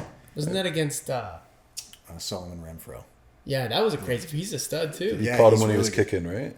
Yeah. Yeah. I caught him. That right hand, it looked like you put him to sleep. And he bounced back so fast, and then you actually put him to sleep. True. That one. That shit was crazy. That wasn't the hardest I've ever hit anybody, but it's probably the most perfectly I've ever hit anybody. Like, I felt like, you know how if you go over a speed bump in your car too fast, you feel your car bottom out. I felt his neck bottom out to where like his chin like hit his neck, and like his head couldn't move anymore. So then his back moved. When I hit him, I just remember being like, I don't know if this fight's over, but it definitely just changed. Like it's a different fight now. Was it like the first minute as well? Yeah, it was about a minute and a half. Because in or that guy something. came out hot. He right? came out hot, and I remember Yeah. it was funny. I had just that day talked to Chris Prickett and one of our, all of our wrestling coaches, and he corners me in all my fights, and he's like, "Hey man, you haven't fought in like almost 4 years. All your finishes are within the first 2 minutes. Like, don't feel the pressure to go out there and fight right off the bat. Like, take your time and settle in. Take my time and settle in. Take my time and settle in." And this guy came out like a fucking bat out of hell, cracked me with a couple of shots. And I was like, no, I'm just settling in. I'm just settling in. I'd been a coach, so I'm like thinking, okay, I'm just going to do this and do that. I'm going to like trick him with this. And I'd feint and he'd just come in, bop, bop, and blast me with two. I'm like, okay, well, I got to feint better. And then I feint again, bop, bop. And about a minute, and I'm like, all right, just crack this dude with the next thing. Like, he's going to walk straight in. Just don't overthink it. Just get your head offline and fire. He came straight in, and I hit him with that right hand about as clean as you can land a right hand. And yeah, he went down, and I ended up diving on his neck and choking him out. But he's tough, man. He's doing well in PFL. I think he's in their 55 tournament now. But yeah, he's good. He's beaten some good guys. He lost to another guy I fought in the UFC. He lost to Adam Fugit, the guy I fought in Vancouver that I choked out. But he's good though, man. Yeah, that's Solomon Renfro good. He fought on Contender Series as well. Yeah, he lost that one. That one was That was really a close questionable fight, loss. though. That was like one of those, how do you break it down by rounds? Like, Solomon definitely won the first, borderline 10-8. Gassed himself out in that first round. Like, barely lost. The second's a coin toss, the third's a coin toss. It's like, those 2 rounds really could have gone either way. And then they gave both those rounds to Johnny Parsons. It was Johnny Parsons. Johnny Parsons. So he gave both those rounds to Johnny Parsons. It's like, if you sit back and like, hey, who won that fight? Be like, dude, it's Solomon for sure. But like, break it down by round, I could see how they gave it to the other guy, but it was that was a tough loss for him, man. That sucks. That Vancouver card, bro. Just about to I bring literally, this up. man. When We- that thing almost fell on So you, bro. you know, me and Surrey were on the other side, right? Oh yeah, Like right there, Oh there. my god! I have the tape saw of that. it. Yeah, we filmed it, man. Because Yeah, I'm filming so you walk out, and I'm next thing you know, I see this barrier. The other just side falling. just fucking comes. People right getting down. squished, bro, and I'm just like, oh my god, like you could have got crushed right there. Like that was insane, man. It is wild that like nothing happened to any of us. That really could have been the end of the night. Like for Imagine, like you were just a little bit more like right under it. That's crazy. I mean, I don't remember what tipped me off, but I remember like getting out of the way at a certain point. But I think it was the guy behind me, like his hand like coming on to me to like brace himself. Like I thought at first, I remember people coming in and leaning in. I thought they were leaning in for high fives, so I'm going to give high fives. And then I think I felt something on my shoulder. I was like, what the fuck? And kind of just jump out of the way. He didn't and, even like, look bothered. You literally took one look and then just like kept going. You locked back in, right? Like, I Yeah, love I that, yeah. had to. Like, the thoughts just start spinning. I was like, holy fuck, that almost landed on me. Like, what if that had taken my knee out? Like, what's going to go wrong? Whatever. You have like a quarter second of that. And I'm like, you have a job to do. Like, it doesn't matter. Like, none of that shit matters when you're actually in the cage. Like, the guy's record, the, sponsorships on the line, the money on the line, ranking, this or that. It's like, none of that matters. It's you and this other guy in the cage. That's the only thing that matters. Like, just get in there and fight. Yeah, it was cool to see just like, because like, obviously like, you were just standing there before the walkout, hands on your hips, bro, power posing, man. That's it. And like watching that, bro, just like, it was cool. And then like, yeah, all that shit happens, that falls, and then boom, you're back in it, man. And it was cool to see. Because we just like watched you stand there for like 2 minutes, bro, just like literally hands on your hips, just like breathing, bro. And it was just like, holy shit. And then I'm like, thank God that thing didn't land on you. And then like, thank God it wasn't us falling on you, bro. Yeah, true. Imagine it was me and Serhiy. We're just like, hey, buddy. Prickett probably got hit the worst. Yeah, it kind of landed on his thigh. Luckily, it didn't take his knee out. God damn, bro. What a crazy night, bro. And then going out there killing it like that. Yeah, that was a fun trip. Another fight where you knock the guy out and then choke him out Yeah. in the same fight somehow. The old club and sub. Yeah, club and stuff. Yeah, that arena blew up when that happened. Like, I remember that, Yeah. dude? It blew up. It was It was crazy. a sick night because all the Canadians won that night, I think. Yeah, that was cool, man. Yeah, man, that was a sick one. That was such a fun night.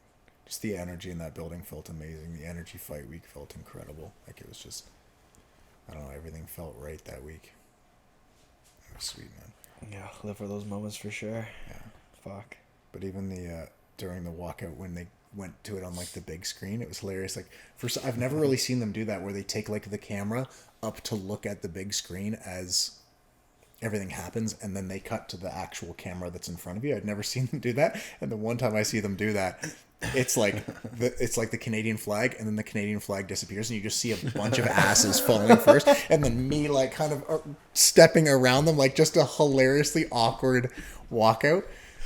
It's funny because the whole thing goes and everyone's falling with it, and then a couple seconds later, there's one more person. Almost, they're just like fuck. Yeah, that's fucking unreal. Yeah, I can't believe nobody got badly hurt from that, because that was a pretty big fall. That's shocking. I'm That sure looks like it's a somebody- big fall, too. Just There was probably some lawsuits. Probably. There had to be. Yeah. I'd assume. Guaranteed cash. Guaranteed bag. But, like, isn't it your fault for leaning over? No, I think Like, it's if the everybody's arena's leaning fault. over? Yeah, the arena's they gotta idiot proof that place. Yeah, Yeah. for sure, man. Especially Yeah. with all the drunk people there. Yeah, especially you're serving alcohol, it's at a fight, idiot proof this Even stuff. at the UFC We Toronto, saw I a saw lot 3 of people like, get arrested. a lot of fights in the Three crowd. different people. Vancouver, I think I saw 4 fights. We saw like 4 That's fights what in we the crowd did. that night on the floor and stuff. Remember the huge brawl on the floor before the main event, I think, right? It was crazy. What was the one in recently where Mexico City. Oh yeah, where Where they just let it they're happen. like, yeah, they'll tire themselves out. We're at elevation. They'll get tired. The one guy knocked out like 4 dudes. Yeah, It was dude. impressive. Give him a contract. Yeah, right? that Like, guy on the goddamn. Contender That was his contender series right there. He's like, I did fight in the UFC. Yeah, I think goddamn. people just get like they're watching fights, they're drinking a bit. It's a lot of their blood testosterone starts in the going, air. They're like, doesn't look that hard. I'll give it a try. There's a guy talking shit to me in Surrey in Vancouver. He dissed me pretty hard though. He nailed this chirp. I didn't even respond to it. I was just like, I went quiet for a while, bro. That was good. Let's hear it. I was wearing like all like these glasses. He's just like, shut the fuck up, Harry Potter. And I'm just like, I was like, I just got to take the L on this yeah, one. I was like, yeah. You can't win them all. Yeah. They were right in kept front standing, of us. Wouldn't bro. sit down, man. We were just like, please, just sit down. And he's kind of like, fuck you guys. Oh man, Little does he know there's a future UFC fighter. He's talking shit. dude, I dude. legit was trying not to Yeah. laugh so It was hard so because I felt funny. bad. Yeah, But it I was was like, so funny.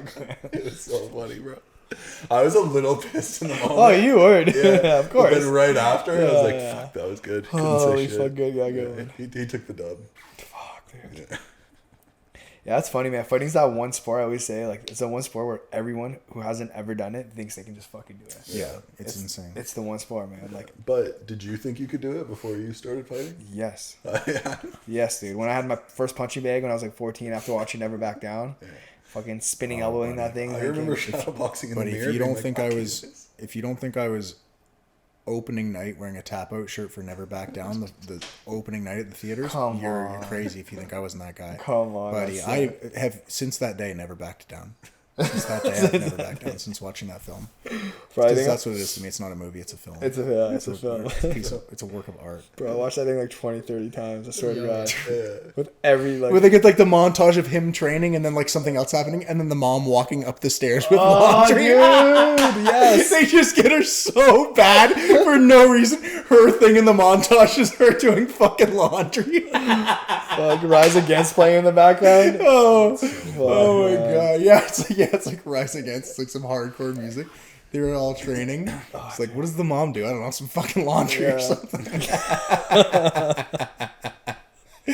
Oh man, that's so greasy. Oh man, that's fucking hilarious. Yeah. That's the movie of the century. That movie That was was, incredible. man. And then the fucking second one came out. I was like, fuck. It wasn't good. Straight to was just- straight to Walmart DVD. discount bin. Yeah, Still Yeah, watched it. straight to it. Did Still you watch watched it? Oh yeah. Oh yeah, I I've seen all watched it three. too. There's three. I didn't even There's watch three the of them? third one. You No, I gotta- haven't seen the third one. Just out of respect of how good the first movie was. Well, they had who that Like Tom a- Duffy guy in the second one, remember? The Yeah. the Yeah. heavyweight, yeah. He's in the third one as well. Oh, is he? No, Todd fuck. Duffy? Todd Duffy, sorry, yeah. Oh. And then who's that? Michael J. White? Wasn't he in it? Is it Michael J. White? Is that his name? The karate guy? Yeah, he is. Yeah, he's in all those action movies. Yeah. He's in the first one as well. No, sorry, that's no, not him. no, That's a different yeah. guy. It's a different guy. Forget his name. Chill. Wrong guy. Wrong guy. You think he's legit? What do you guys think? No. What's the consensus? No? Are we talking? Is the big black dude? Yeah. Yeah. No. Definitely not. No. He does like kung fu and. Yeah, I know. I saw some video of him being like, they're like, would you fight Mike Tyson in a boxing fight? He's like, of course I would fight Mike Tyson. They're like, do you think you'd win? He's like, yeah. They're like, why do you think you'd win? He's like, I spar with pro boxers all the time. And they're like, sparring and fighting are different. He's like, no, they aren't. They're the exact same thing. I'm like, that sounds like something someone says when they've never fought. Dude, apparently there's this thing where he's going to fight Joe Rogan for a while. Michael J. White was supposed to fight Joe Rogan. it It was, was on the podcast. Again, this Wesley, will this is have Wesley Snipes. Oh, was it? It was Wesley Snipes. Yeah. Okay, so that'd be fun to watch. Yeah, But he'd then probably there's fuck another- up another actor for sure. Yeah. Wesley Snipes, okay, Rogan. another action star, but like a real fighter, no. Maybe if he trained for like years, but it's different, man. Like you see guys that are high level guys in the gym that just choke in the cage. It's like, sure. bro, you're a fucking actor who's talked yourself up that big, and you fought a legitimate guy. Yeah. I mean, if you go like the Jake Paul route and like, Fight 60-year-olds? well, even just like get into it slowly. Like, okay, you're Jake Paul and you're fighting like another influencer first, and then like a basketball player, and then like the Well, it's MMA fighter boxing, with too, the like, they worst both- boxing in history. It's like, Yeah. it's baby steps. I mean, good on bro. He knocked fucking Woodley out. Like, good on him. Yeah, for real. Like that's legit. And beat Anderson Silva. Like Anderson Silva's 47. Bro, he's still Anderson Silva, man. still He's Anderson probably a Silva, fucking yeah. still a handful. Like, No, Jake's talented and they're athletes. Like, who knows what the hell they're on.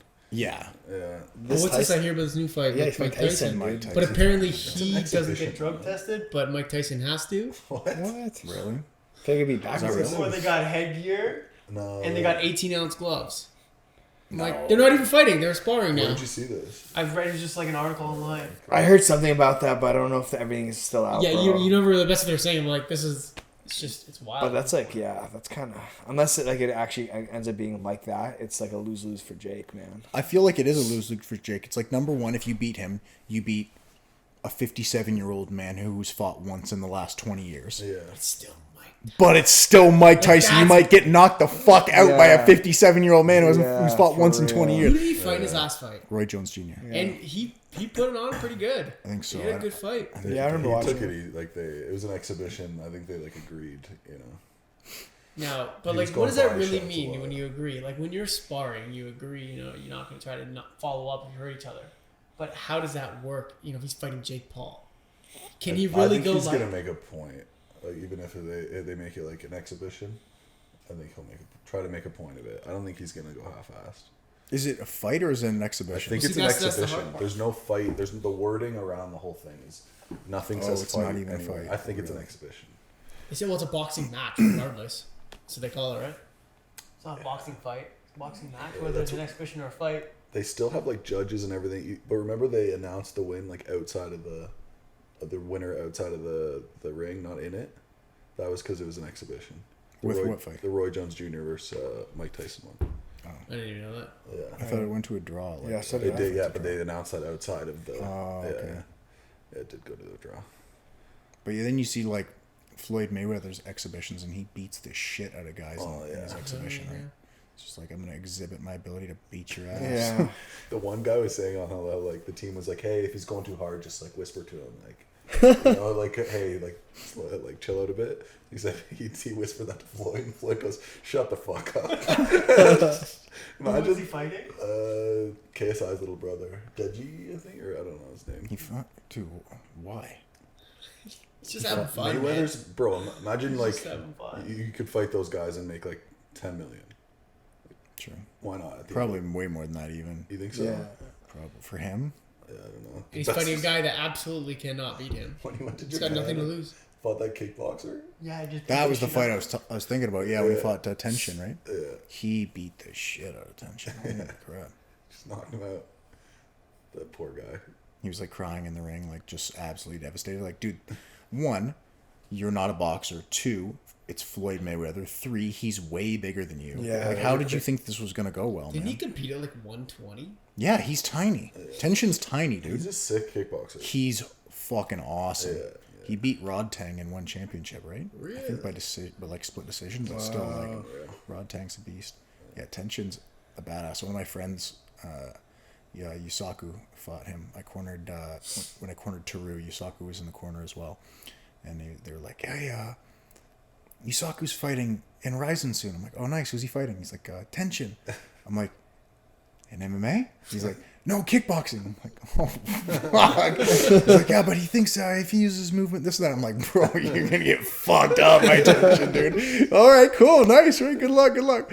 Like, the guy's a good MMA fighter, but like, Tenshin's undefeated, like an absolute stud. Did they You're not a fight? kickboxer. Oh yeah, you How did it go? Yeah, Yeah, you yeah. gotta stop in the first. What do you say to people when you, because you have such a mind for coaching and for fighting? Like, let's say you have a friend come up to you and be like, "Yeah, I got this fight against this guy," and you're like, in your mind, you're saying, "This is not a good idea." How do you go about telling? Like, do you be honest, or do you just be like, "You do you? Hey man, I have trust in you. You make the decision," or will you tell them if it's a friend? Will you tell them? Give us some situations I can tell something. I'll give you a good situation. I was talking to Faber at the gym, and he's like, "Bro, I'm in this argument with the matchmakers. They're like, dude, I'm coming out of retirement. I just had one fight out of retirement. They want me to fight Piotr Jan, like this like young up and coming kid. Like, dude, I'm 41. Like, no, I'm not doing that. Like, oh yeah, okay, good. He's got some reason to him. Okay, cool." And get a text from him like 2 hours later. "Hey bro, we're negotiating my contract with the UFC. We're fighting Piotr Jan in 5 weeks." I'm like, holy fuck, Faber. That's a bad idea. Was that after he had fought your buddy? Yeah. Weirdo? I had already Okay. cornered. Yeah. It was So right you'd already know who you knew. You had done your research on him already. Oh, everybody knew who Jan was by Yeah, then. I Yeah, remember that. Jan beat Faber, and then he beat Aldo for the belt. So it was like, yeah, you're fighting one of the best guys in the world. Like, this is. What did you say to and him? you're What was the 41 first and thing you said to train Faber when he told part-time. you? What's that? What was the first thing you said to Faber when Yeah, he when he told you? checks back. When he LOL. told the archives. Lol. Just like, all right, dude. Yeah, okay. I guess we'll do this. Yeah. Yeah, goddamn. But Faber's just like, he's just like so mentally tough and mentally strong. Just like, I mean, he did well in the fight. First round went well. Second round, started going downhill, and he got stopped in the third. But like, he was training like part time leading up to taking that fight on like 5 weeks notice or whatever it was. Like, trained a few days a week here and there. So why do you think he was? Do you think he was just like he was busy, he was doing other shit, or do you think he just didn't want to train anymore? Why was he training less? Well, he had Yeah, already I- retired, so it was like, he. I don't honestly know why. I think just like that door was already somewhat closed, and he was like playing with the idea of coming back if it was the right fight, and yeah, I don't know why That would would scare the happen. shit out of me into training every single hour. Yeah, that's Fighting a stud like Peter Yan. That's the weirdest thing with this sport. It's like, look, man, if you're not going to do this, that's why I stopped for a few years. I was like, I don't know if I want to do this. Like, I'm not going to be 1 foot in, 1 foot out and keep doing this. Like, I'm either doing it all the way with everything I've got, or I'm going to go do something else. Like, I don't want to do this. This isn't baseball. I'm not gonna like That's how you get just hurt. be like, yeah, exactly. I'm like, I'll just do a couple more seasons and call it. Like, one, I wasn't even making any money at the time, but two, I'm like, you have to want to do this. So what flipped the other way when you For me? decided to fight again?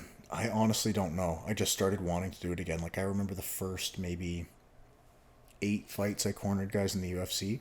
We'd get to the venue and I'm like, fuck, I'm glad I'm not doing it. Like, I don't want to do this at all. You guys are crazy for wanting to do this, but I'm super glad I get to be here and help you. And like, I treated it like it was my fighting. Like, I was full in on coaching. I loved it.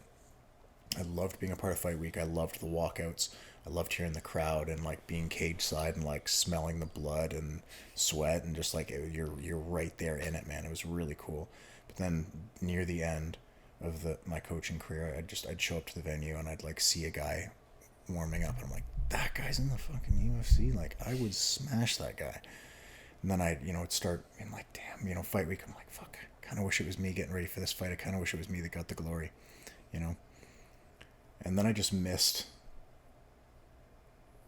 a bit of the chaos and like it's funny. I talked to Danny Castillo about this before my pro debut, and it was one of the best pieces of advice I've ever gotten. He's like, we just did our shakeout, and it's like 6 hours before you head to the venue. And he's like, hey man, I can tell you're a little bit nervous, but he's like, soak this up. Like, you only get one UFC debut, and he's like, and trust me, you'll miss this feeling when you know you never get to have it again. He's like, because I know those days are behind me. He's like, I know I'm never going to get that same feeling again. He's like, and I have amazing things in my life, but there's nothing like that feeling. And as much as it sucks at times, like, soak that up, appreciate it, cherish it, like, be grateful for it, because it's gonna be gone before you know it. So I try to keep that with me whenever I fight. Like, I missed the chaos a little bit, and like sometimes you're getting ready for a fight and you're like, why the fuck am I doing this? This is crazy. Or like, fight day or fight week, there's certain feelings that come up, but that helps bring me back to why I do it, Fighting's such a roller coaster. Like, I think I only fought amateur, but I felt that every single time. Like, why the fuck am I doing this? Muay Thai or MMA? Muay Thai. Yeah. And it's like, what? Every time you're like, okay, this is you make a thing with yourself. Okay, it's the last one. Whatever. Just get through this. And then after, you're like, I can't wait to fucking do that again. Yeah. Yeah. As soon as it's over, yeah. As soon as you win, get your hand raised, you're like, that was the best thing. Like, I can't wait to do that again. Just trick yourself into forgetting exactly how awful some of those feelings felt. Yeah, 2 hours ago. Not even. You're like literally shitting yourself. Going through hot, cold flashes. Yeah. Glory supersedes everything Yeah, man. at the end of the day. It does, for sure. There's no other sport like that, really. Like, it's not like you win a basketball game and you're like, you feel that same level of like, glory, I guess, yeah. Be like every single fight that you win is like the NBA championships. Yeah. Every single game. And it's like, if you win, it's a wedding. If you lose, it's a funeral. Yeah. Yeah. Crazy. Yeah, man. How are you feeling after UFC Toronto? I feel great, man. Yeah. Like, I don't honestly feel deterred at all. Like, there's moments where I'm just like, a lot of it's like, I'm playing through the fight in my head and I'm like, fuck, could you not have just like played it a little bit safer and like won the decision that you were going to win?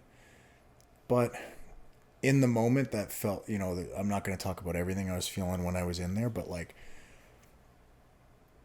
it felt like I didn't want to risk going a decision. Like, I go back and watch it and I'm like, oh fuck, the first was a lot more dominant than I thought it. Like, it wasn't a dominant first round, but it was like very clear that I won the first. I knew I won the second, but kind of like in my head I was like, I don't think the first was idiot proof, and I don't know if the third will be idiot proof either. And like, you mean in the judges? The judges. I understand. Yeah. And it got to a point where like I was like, if I don't go for this finish, and for some reason, I saw one of the judges as I was walking in, and I know who that judge is, and I've seen that judge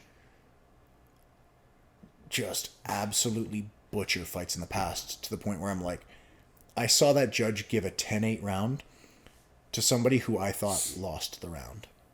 Like, the round was razor close, and I was sitting with Bronstetter, and he's like, just so you know, technically, based on the criteria in Ontario, damage, duration, and dominance, if you have 30 seconds of a dominant position, damage is landed, and the duration is 30 seconds or more, then that's the criteria for a 10-8 round.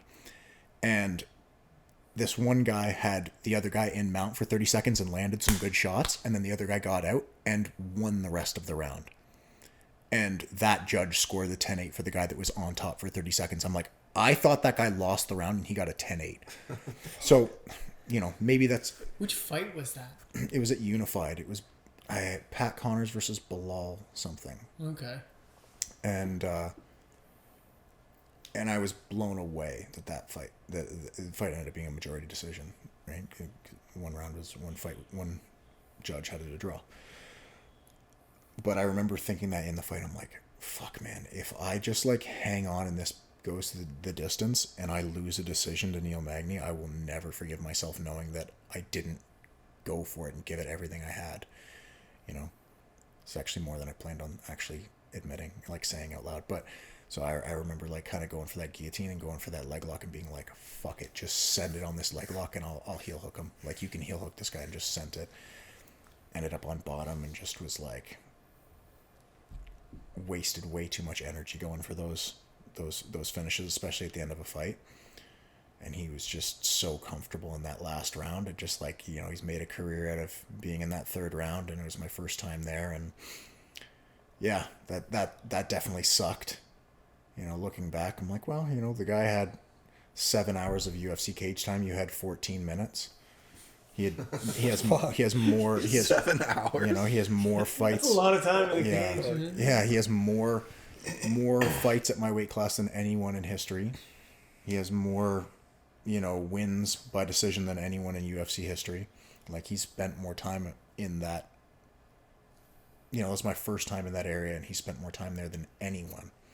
Like, yeah, there's definitely things to improve on, but also I don't think it's like, you know, there's definitely some stuff I'm gonna change and you know, went down to the PI to see what I can improve athletically and on a nutrition basis, and I'm gonna do a little more traveling to train just to have different bodies and stuff like that. But I'm still planning on doing all my camps here and still you know, same coaches, same training partners, just changing a little bit what I can. But, you know, take what you can and grow from this, because there's a lot to be learned, even though it otherwise, other than the last 30 seconds, was, I think, a good performance, and I'm happy with a lot of what happened in that fight. It's like, you don't need to reinvent the wheel, man. You don't need to throw everything out. There's like part of you's like, okay, where did everything go wrong? How do I like fix everything? It's like, look, man, part of it's just experience, and part of it's just like growing and like getting more mature in this sport. And like, I've had a great UFC career so far. I've had a bad 30 seconds in my, you know, in 5 fights. To beat yourself up, like, yeah. Think about how much you've done, and yeah, the experience you gain from this. So many guys have had. I mean, Rory McDonald versus Condit, right? Versus Condit, yeah, like, yeah, very similar situation. Yeah, Rory went on to have like an unbelievable career. I don't think it's gonna. I think it's easy for people to get like very down in their minds, but fuck, man, like, you're gonna come back from this, and it's gonna be like, you know, a blip in there. I feel like super confident. Oddly, in certain ways, I feel more confident than I did before that fight.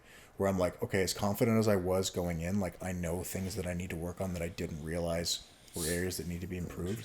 So like, give it a couple months and I'll be fucking way better than I was when I was that confident.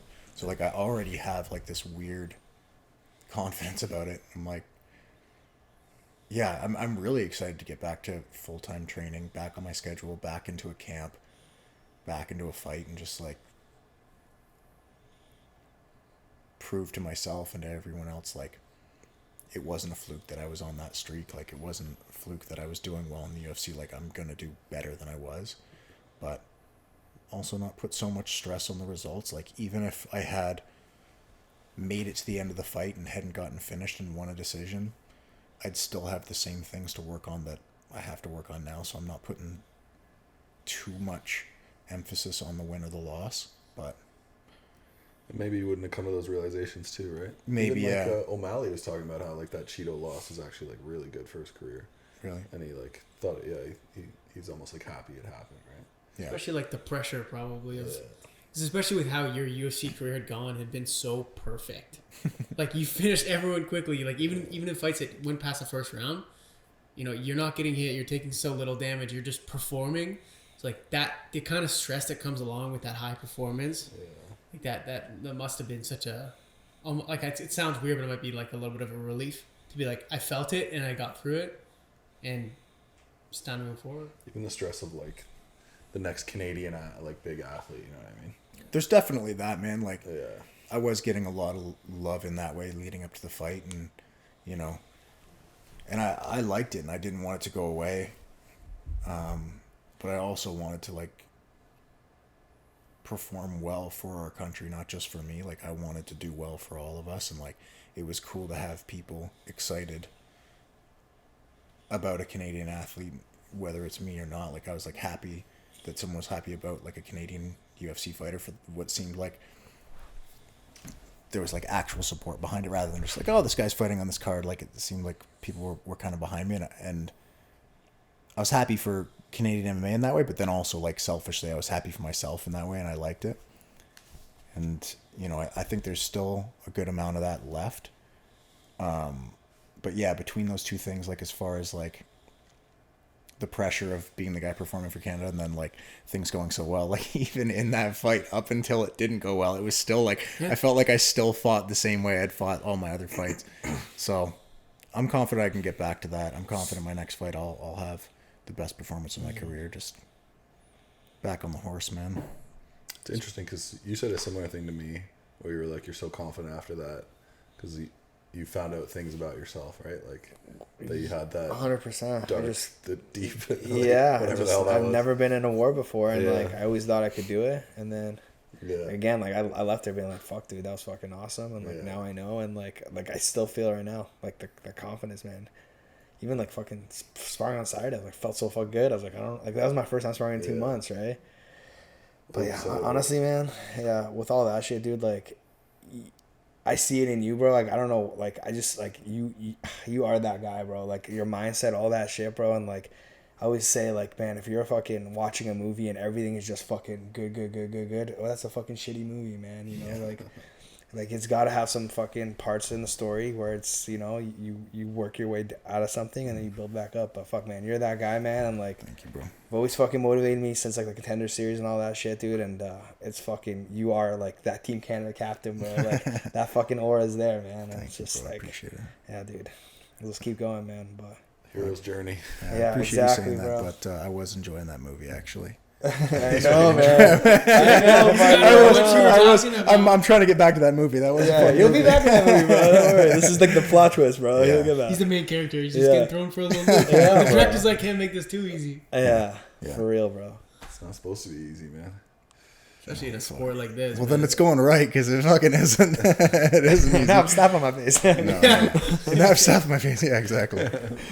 No, yeah. Honestly, I'm just like even more grateful for the journey, and like it's so funny to see the amount of hate that, like, my DMs, my fucking when I posted anything for like, even still, but like, dude, I don't really go on Instagram much, but I'll go on Instagram and check like notifications, and it's like on some old picture of like me and my fiance, someone's like, this dude posted a GIF, and I click on it and it's like Neil Magny or something like that, or like guys talking shit just like, you fucking suck, bro. The amount of hate I got DM'd was hilarious. How much of those are bots, or like they are human bots, bro? These are just humans who are fucking bots, bro. I saw some of it because we have like collab posts from Techniques. Yeah, so after I'm ruining the brand. Sorry, man, my bad. But I would get like notifications, and I'm like, right after you fought, right like after, the second after. It wastes no time. Oh, bro, I'm like, oh, somebody texts me. I just look at and it's people right away. It's crazy. What the hell? Yeah. Have you gotten any funny messages that you're like, shit, I have a good laugh about that one? Not intentionally from the people, but just like seeing. I had one guy message me. I don't like go through my requests too very much, like request messages, but every once in a while, you know, bored or whatever, and click on one. I saw one. Dude, it was just like this guy went through a whole life in like 5 messages. First message, dude, you were doing so well. Like, don't let this get you down. Like, you're the man. You're gonna come back and win. We know it. Blah blah blah. I even put money on you. Big fan. You know, I'm here to support you." Next day, "Hey man, I did put some money on you, and like I should have used that money to fix my car, but I just believe in you so much. I thought it was a lock. I put $5,000 on you. Could you bless me with something?" Like, and this, like, I saw this after like a few, like, it was probably like a month after something. So I saw all these messages at once, and it was like, then I post like a story, and it was like, reply to your story. "Hey bro, I'm not sure if you saw my message about the $5,000, but like if you could, send me some money. Here's my Venmo." Next one: "Are you fucking seriously not going to send me any money? I put $5,000 on you because I thought you were a lock, and I don't have my fucking car working. You piece of shit! I can't get to work." Like, blah blah blah. Next one: it's like my buddy's fighting. I put like Ricky Tercio up or something like that, and he's supposed to fight. And then it's like, "Your boy's gonna fucking get smashed just like you, you fucking pussy." Like, dude, it got like, it went from like, "Dude, you're the man. We support you. Like, we're still behind you. You're still gonna be a champion." This, that, to like, "Dude, I hope your fucking family dies." Like, dude, this is like the most aggressive shit. I'm like, dude, you are having a rough time, eh? Like, I'm gonna leave you to your thoughts, bro. Like, that is some mental health issues right there. Seriously. Yeah, dude, it really is Stan, dude. Yeah, I got a few stands after the last one. God damn, dude. Yeah, those were some funny ones. Those requests are probably like, insane. did you really expect me to give you money after? Were you gonna give me everything you won when you won money on me? No, then fuck you. I'm not paying you money. Get the hell out of here, man. That's so funny. Here's my pen. Hey, just following up. Yeah, As per my last night. yeah, It's like a sales cycle. yeah, dude, brutal. He's trying to get paid. Yeah. God damn. Like, he seemed genuinely upset that there wasn't $5,000 waiting for him in his Venmo after he sent me 2 messages. But I think so. That experience is also valuable because we're talking about how, like, on the way up, it's like everyone's behind you. You feel the pressure of it, but then you see how fickle the fans are very, very quickly, and then it turns. So when you start winning again, you'll have a better understanding of like what that really is. You know what I mean? For sure, man. Yeah. Seen both ends of it now. Yeah. Dude, I was worried about, like, lost the fight, and I'm like, okay, what does this mean as far as like, sponsorship? How does this mean as far as like, where's, my spot in the UFC gonna be? Am I gonna be, there was a lot I was worried about, man, and like everybody was super solid. After like the UFC, the matchmakers messaged me, not matchmakers, but like one of the higher ups in the UFC messaged me and has been in contact with me and sent me like really nice, encouraging things. Like, people are, everything that really mattered is still there, and like is still, that people are still behind me, or like the amount of like support and reaching out I got from my coaches. I had to like talk to my mental coach Danny, because he called me like every day or multiple times a day for like 2 weeks after the fight, and I'm like, I'm not on suicide watch, bro. Like, I'm good. I'm good. When I tell you I'm good, I'm good. He's like, I just want to check on you, pal. I want to make sure you're good. Like, coaches set up a bunch of physio and hyperbaric and all sorts of stuff for me after the fight. Like, it gave me like a greater appreciation for the people I have around me, and like how lucky I am to have those people around me, and just like have this team, and it just made me a lot more grateful for things like where it's like, you never, like you said, you never know who's going to be there after, right? Like, are people here because you're doing well? People like behind you and friends with you and supporting you because you're doing well, or are people here because they want you to do well? Like, they're here for you, and it's like, no, we're actually, together on this ride. So that was pretty cool, man. That was like a great thing to see. Plus, I did get a ton of love from a lot of fans. Again, I haven't been on social media a ton lately, but when I go on, I usually have like some nice messages from people like after the fight, right after. I got a ton of love. Like, it's easier to like allow your attention to get drawn toward the negativity, I think, sometimes, where you're like, man, a bunch of people told me what a fucking loser I am. It's like, yeah, but like, how many hundreds of people message you saying like you did great, or you inspire them, or you'll get them next time, or we still think you're going to be a champion, or we're still proud of you, or whatever, So that was awesome to get. Yeah.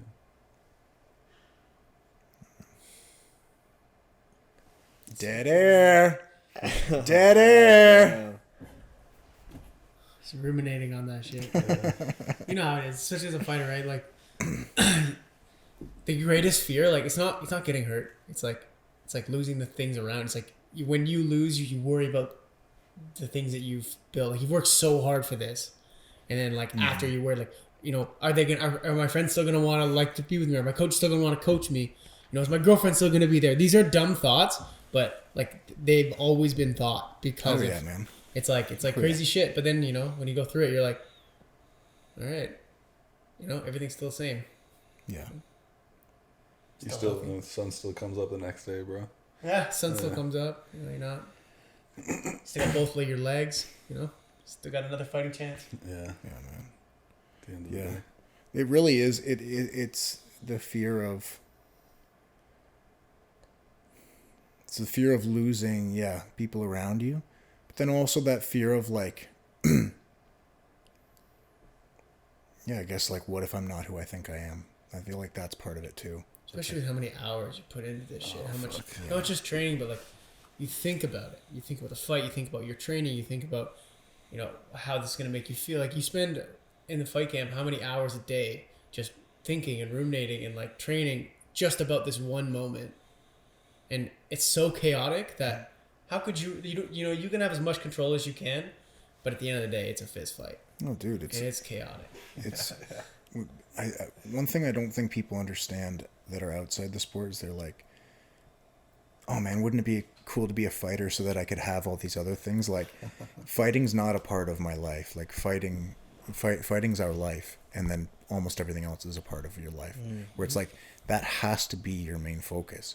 If it's not, you're not gonna make it. You're not. And I think for some people that's like a rude awakening. Like, some people who maybe some people who do make it their whole life still don't make it. But you know, it's like there's some guys where it's like, oh man, you know, train every day. Like, how come I'm not going further? It's like, that's like saying I go to work every day. How come I'm not rich?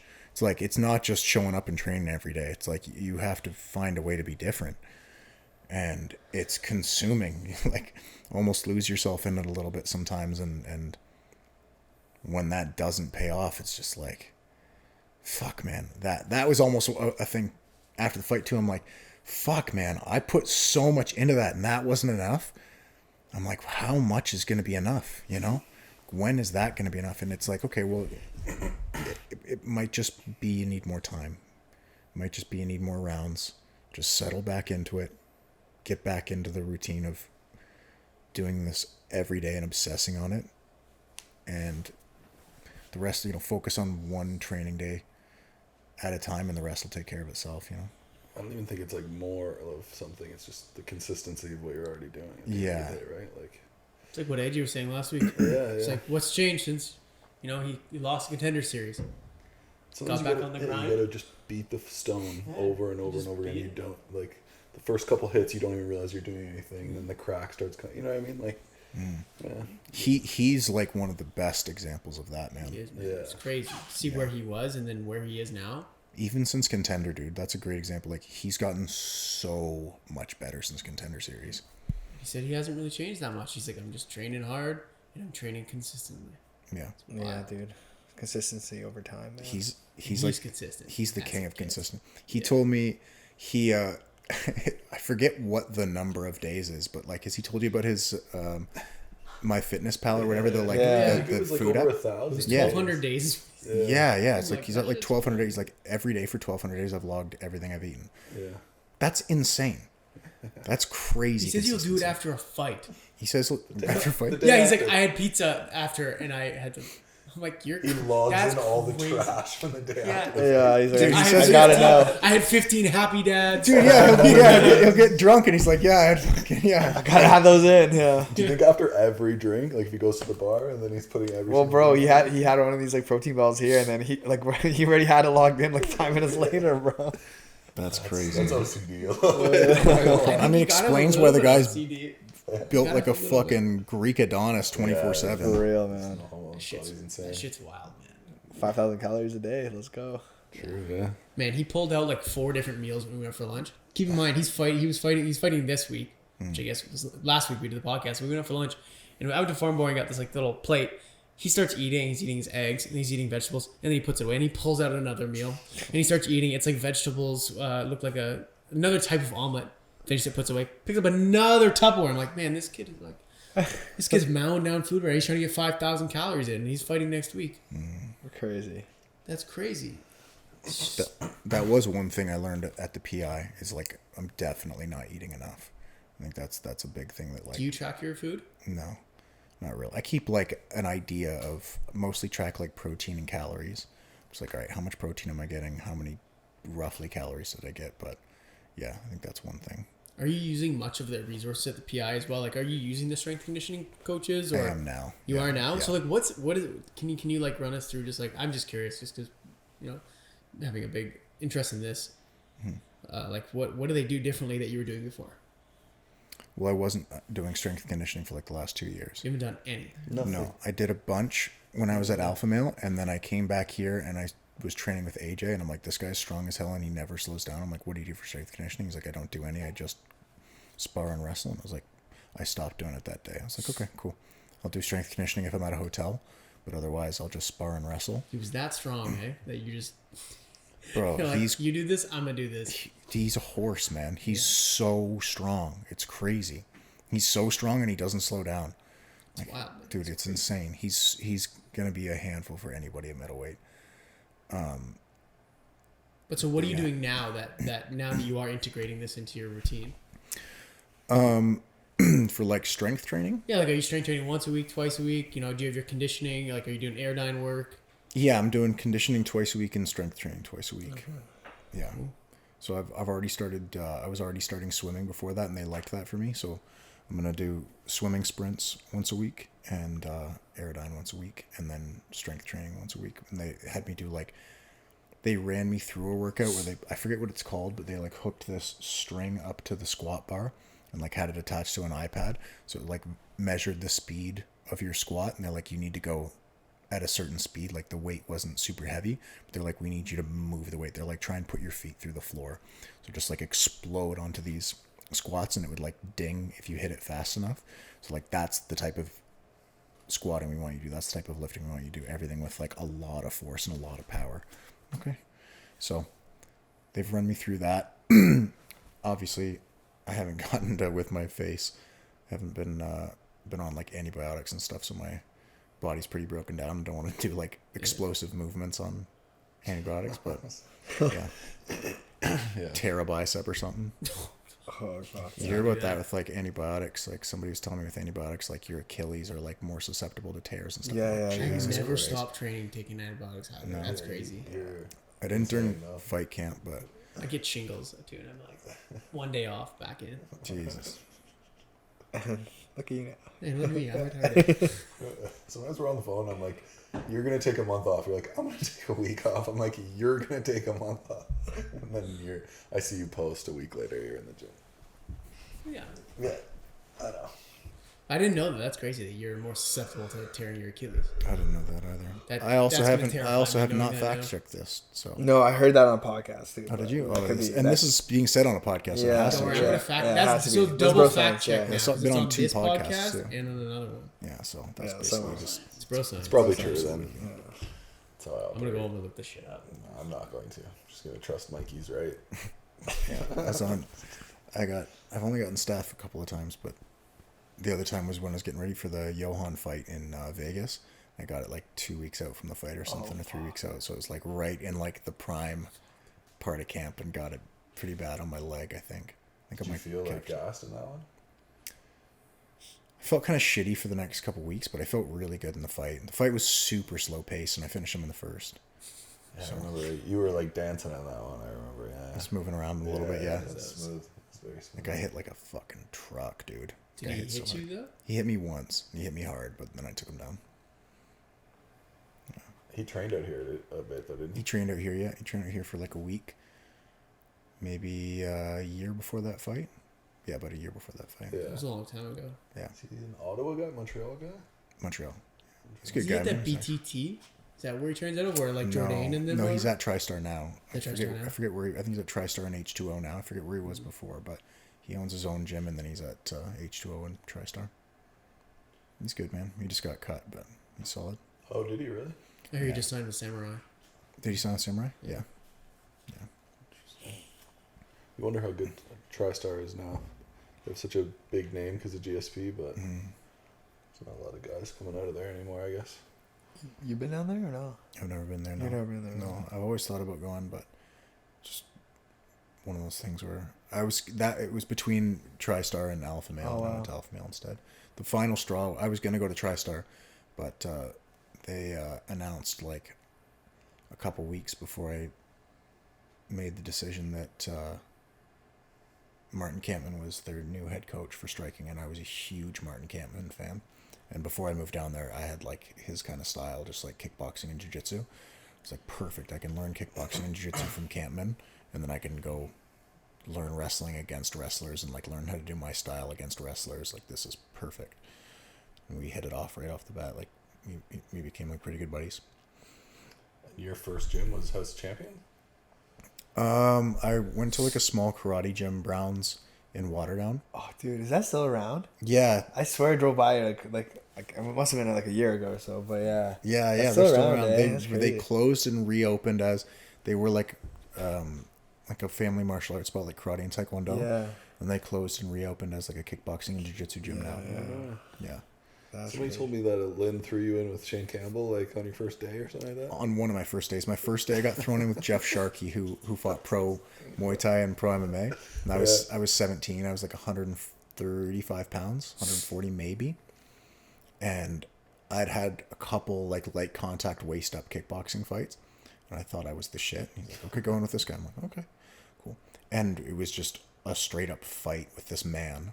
Like, I was like a tiny skinny kid. I'm like trying my best to like spinning back kick him as hard as I could and like Superman punch him. I think I cracked him with like a hard Superman punch, but I'd never been leg kicked like that before. We were doing like dinky karate leg kicks, and I felt these like heavy chops, and he TKO'd me in the second round of sparring. And crew was like, all right, get out of the cage or get out of the ring. I'm like, no, I'm good. He's like, no, get out. I had to go on light duty at work for a week. And then the second time I sparred there was against Shane. Shane beat the shit out of me. Just knocked me out to the body. Same type of thing. I'm like, all right, I'm trying to do like these karate crescent kicks and stuff like this at Shane Campbell. And he's just like laughing, shelling up, and then just tee off on me. I'm like, what is going on? Yeah, he beat the crap out of me a couple times that summer. And then I kept coming back, and crew was like, man, you're really going to come back after that? I'm like, yeah. He's like, okay, you can come get your ass kicked by Shane for free anytime. And he just never charged me again. No way. I told him I wanted to be a fighter on the first day. So he was like, okay, let's see if he's got any guts. And just like once a week for the next few weeks, was just like, okay, go fight this guy basically. All right, now fight Shane. Now fight this guy. I'm not sure if you're throwing, like if somebody was throwing spinning back kicks on me as hard as they could, even if they were new, I'm like, all right. Well, they were teeing off, dude. It felt like a fight. They were teeing off on me. I was like, I'm gonna give it everything I've got. Like, I don't want to look like a coward. That's hilarious. Yeah, Shane's a beast, man. I remember sparring him, bro, and like he head kicked me, and like I'm like, I had my hands up. How did it land? And he's like threw it like over top my hands into my head, bro. I was like, what is going on? Yeah, that was crazy, bro. His recent knockout was insane. The head kick, yeah. Is that Darren Archer? Yeah. So the head kick, and then the guy, it was Rock goes to shoot, and he throws a knee. And then just walked off. There was, He's one of the most natural fighters I've ever met. Where it's just like somebody who just like gets fighting. Because he'll like, he's had injuries like the unified fight a while ago. It went to like the 4th round, and he ended up submitting the guy, and he only submitted him because he blew his knee out in the fight. Like, he's like, oh yeah, I went to like take the guy's back and blew my knee out, so I knew if I didn't submit him, like it'd be trouble, so I put him away. But he's just like teed off on the guy for 4 rounds leading up to that. And I talked to him before the fight. He's like, yeah, man, I didn't really get to train with this one. I've just been like so injured that I didn't really get to train, but whatever, man, I'm just going to go in there and beat this dude's ass. And he just kept a crazy pace, like high volume striking for 4 rounds, and like didn't look that tired at the end, and strangled the guy. And the guy was like a Bellator vet, like a legitimate fighter. wow. Is that in Toronto? Yeah, I think so. Toronto or Niagara Falls or something, I can't remember. Yeah, it was sweet. Well, I think we just hit 2 hours. There we go. Yeah. I appreciate you coming on and everything. Yeah, thanks for having me on, guys. Thank you, man. That was awesome. Good time chatting with boys. I know. It's been a while. Look, I've seen you in a couple months. I know, man. Yeah, I haven't seen you a bit. Yeah. We'll be back to tossing each other around shortly, I'm sure. Oh, yeah, buddy. Get my hands on you pretty soon here, bud. Oh. No homo. Probably can't wait. Yeah. It's got real exciting for some reason. Yeah. See the That's bats happy with a down. good time, yeah. Last week AJ was talking about touching you, and now Mikey's talking about I touching got all the you. good-looking men touching me. What does that say? I got friends, bro. Yeah, I got Good friends. I go home. I got ringworm. Yes. You didn't even make contact. It's already on your skin. Well, that's like, fuck, man. Sleep on the couch. Every time I come back, I'll be, we're literally just sitting there. She'll see it. She's like, fuck, I gotta wash the bed again. I'm like, oh, come on. It's not that bad. Dating a fighter is just awful. What actually is it? What is ringworm? It's a Yeah. fungus. Yeah. It's like a fungal infection. Athlete So what were you guys trying to pick out of your leg? That was I staph. thought it was an ingrown hair, but it was just a staph infection. But can't ingrown hair turn into staph? Yes, Yeah. I think that's what happened because I got tattooed like a week before that, right? Did you get staph on your tattoo? Right No, after it was you right got below it where like they had to like shave my leg to tattoo. Oh, yeah. And that's how it happened. That's lucky because that'll mess your tattoo up, right? Yeah, I messed it up anyways. 'Cause Oh, it did? I just started double legging, like just dropping my knee to the ground way too early, and it faded my whole kneecap. I was like, why did I go through this? Yeah. For That's, the- That's And why then- it's faded. Does shit hurt? Huh? Does it hurt your kneecap? Getting tatted on? That was one of the worst pains, man. Yeah. Really? Like, and it just faded away, and I was like, fuck. I should have just waited. Like, I like rushed in, man. I started Yeah. training like 5 days after, and it just all the like. I remember one session, all the ankles just came off. Oh, It was yeah. on my legging because I had like the compression, the pants or whatever, and it was all on the Oh, back it of was it. still super fresh. And I was like, man. fuck. You have no ink, eh, Mikey? Never wanted one? nah, I don't have any. What was the dumb idea you had that you didn't do? Slipknot tattoo. Yeah. That's the Where dumb- was it? Anywhere. I feel like Just to let what's them the know. area where the girls Tramp get stamp? tramp stamp? Yeah. A Slipknot champ stamp? That's your That'd be a spot, hard bro. one, man. If that'd be the only tattoo you get in that spot, that would be the funniest shit. That'd be Yeah. the only tattoo to get, man. It'd be a good one. It'd be a really good one. You don't want that dream, believe, and make it happen tattoo? I mean, he did. He did, bro. He did. He has. If anybody has, he has. Who's this? Diego, Diego Lopez, yeah. Oh, That's the guy that what armbarred about Campbell. Luke Rockhold's believe, conceive, achieve? Or conceive? Not the tattoo, just the speech before the Bisping rematch, Yeah, right? you should get that tatted. Yeah. God damn it. Alright. Beauty.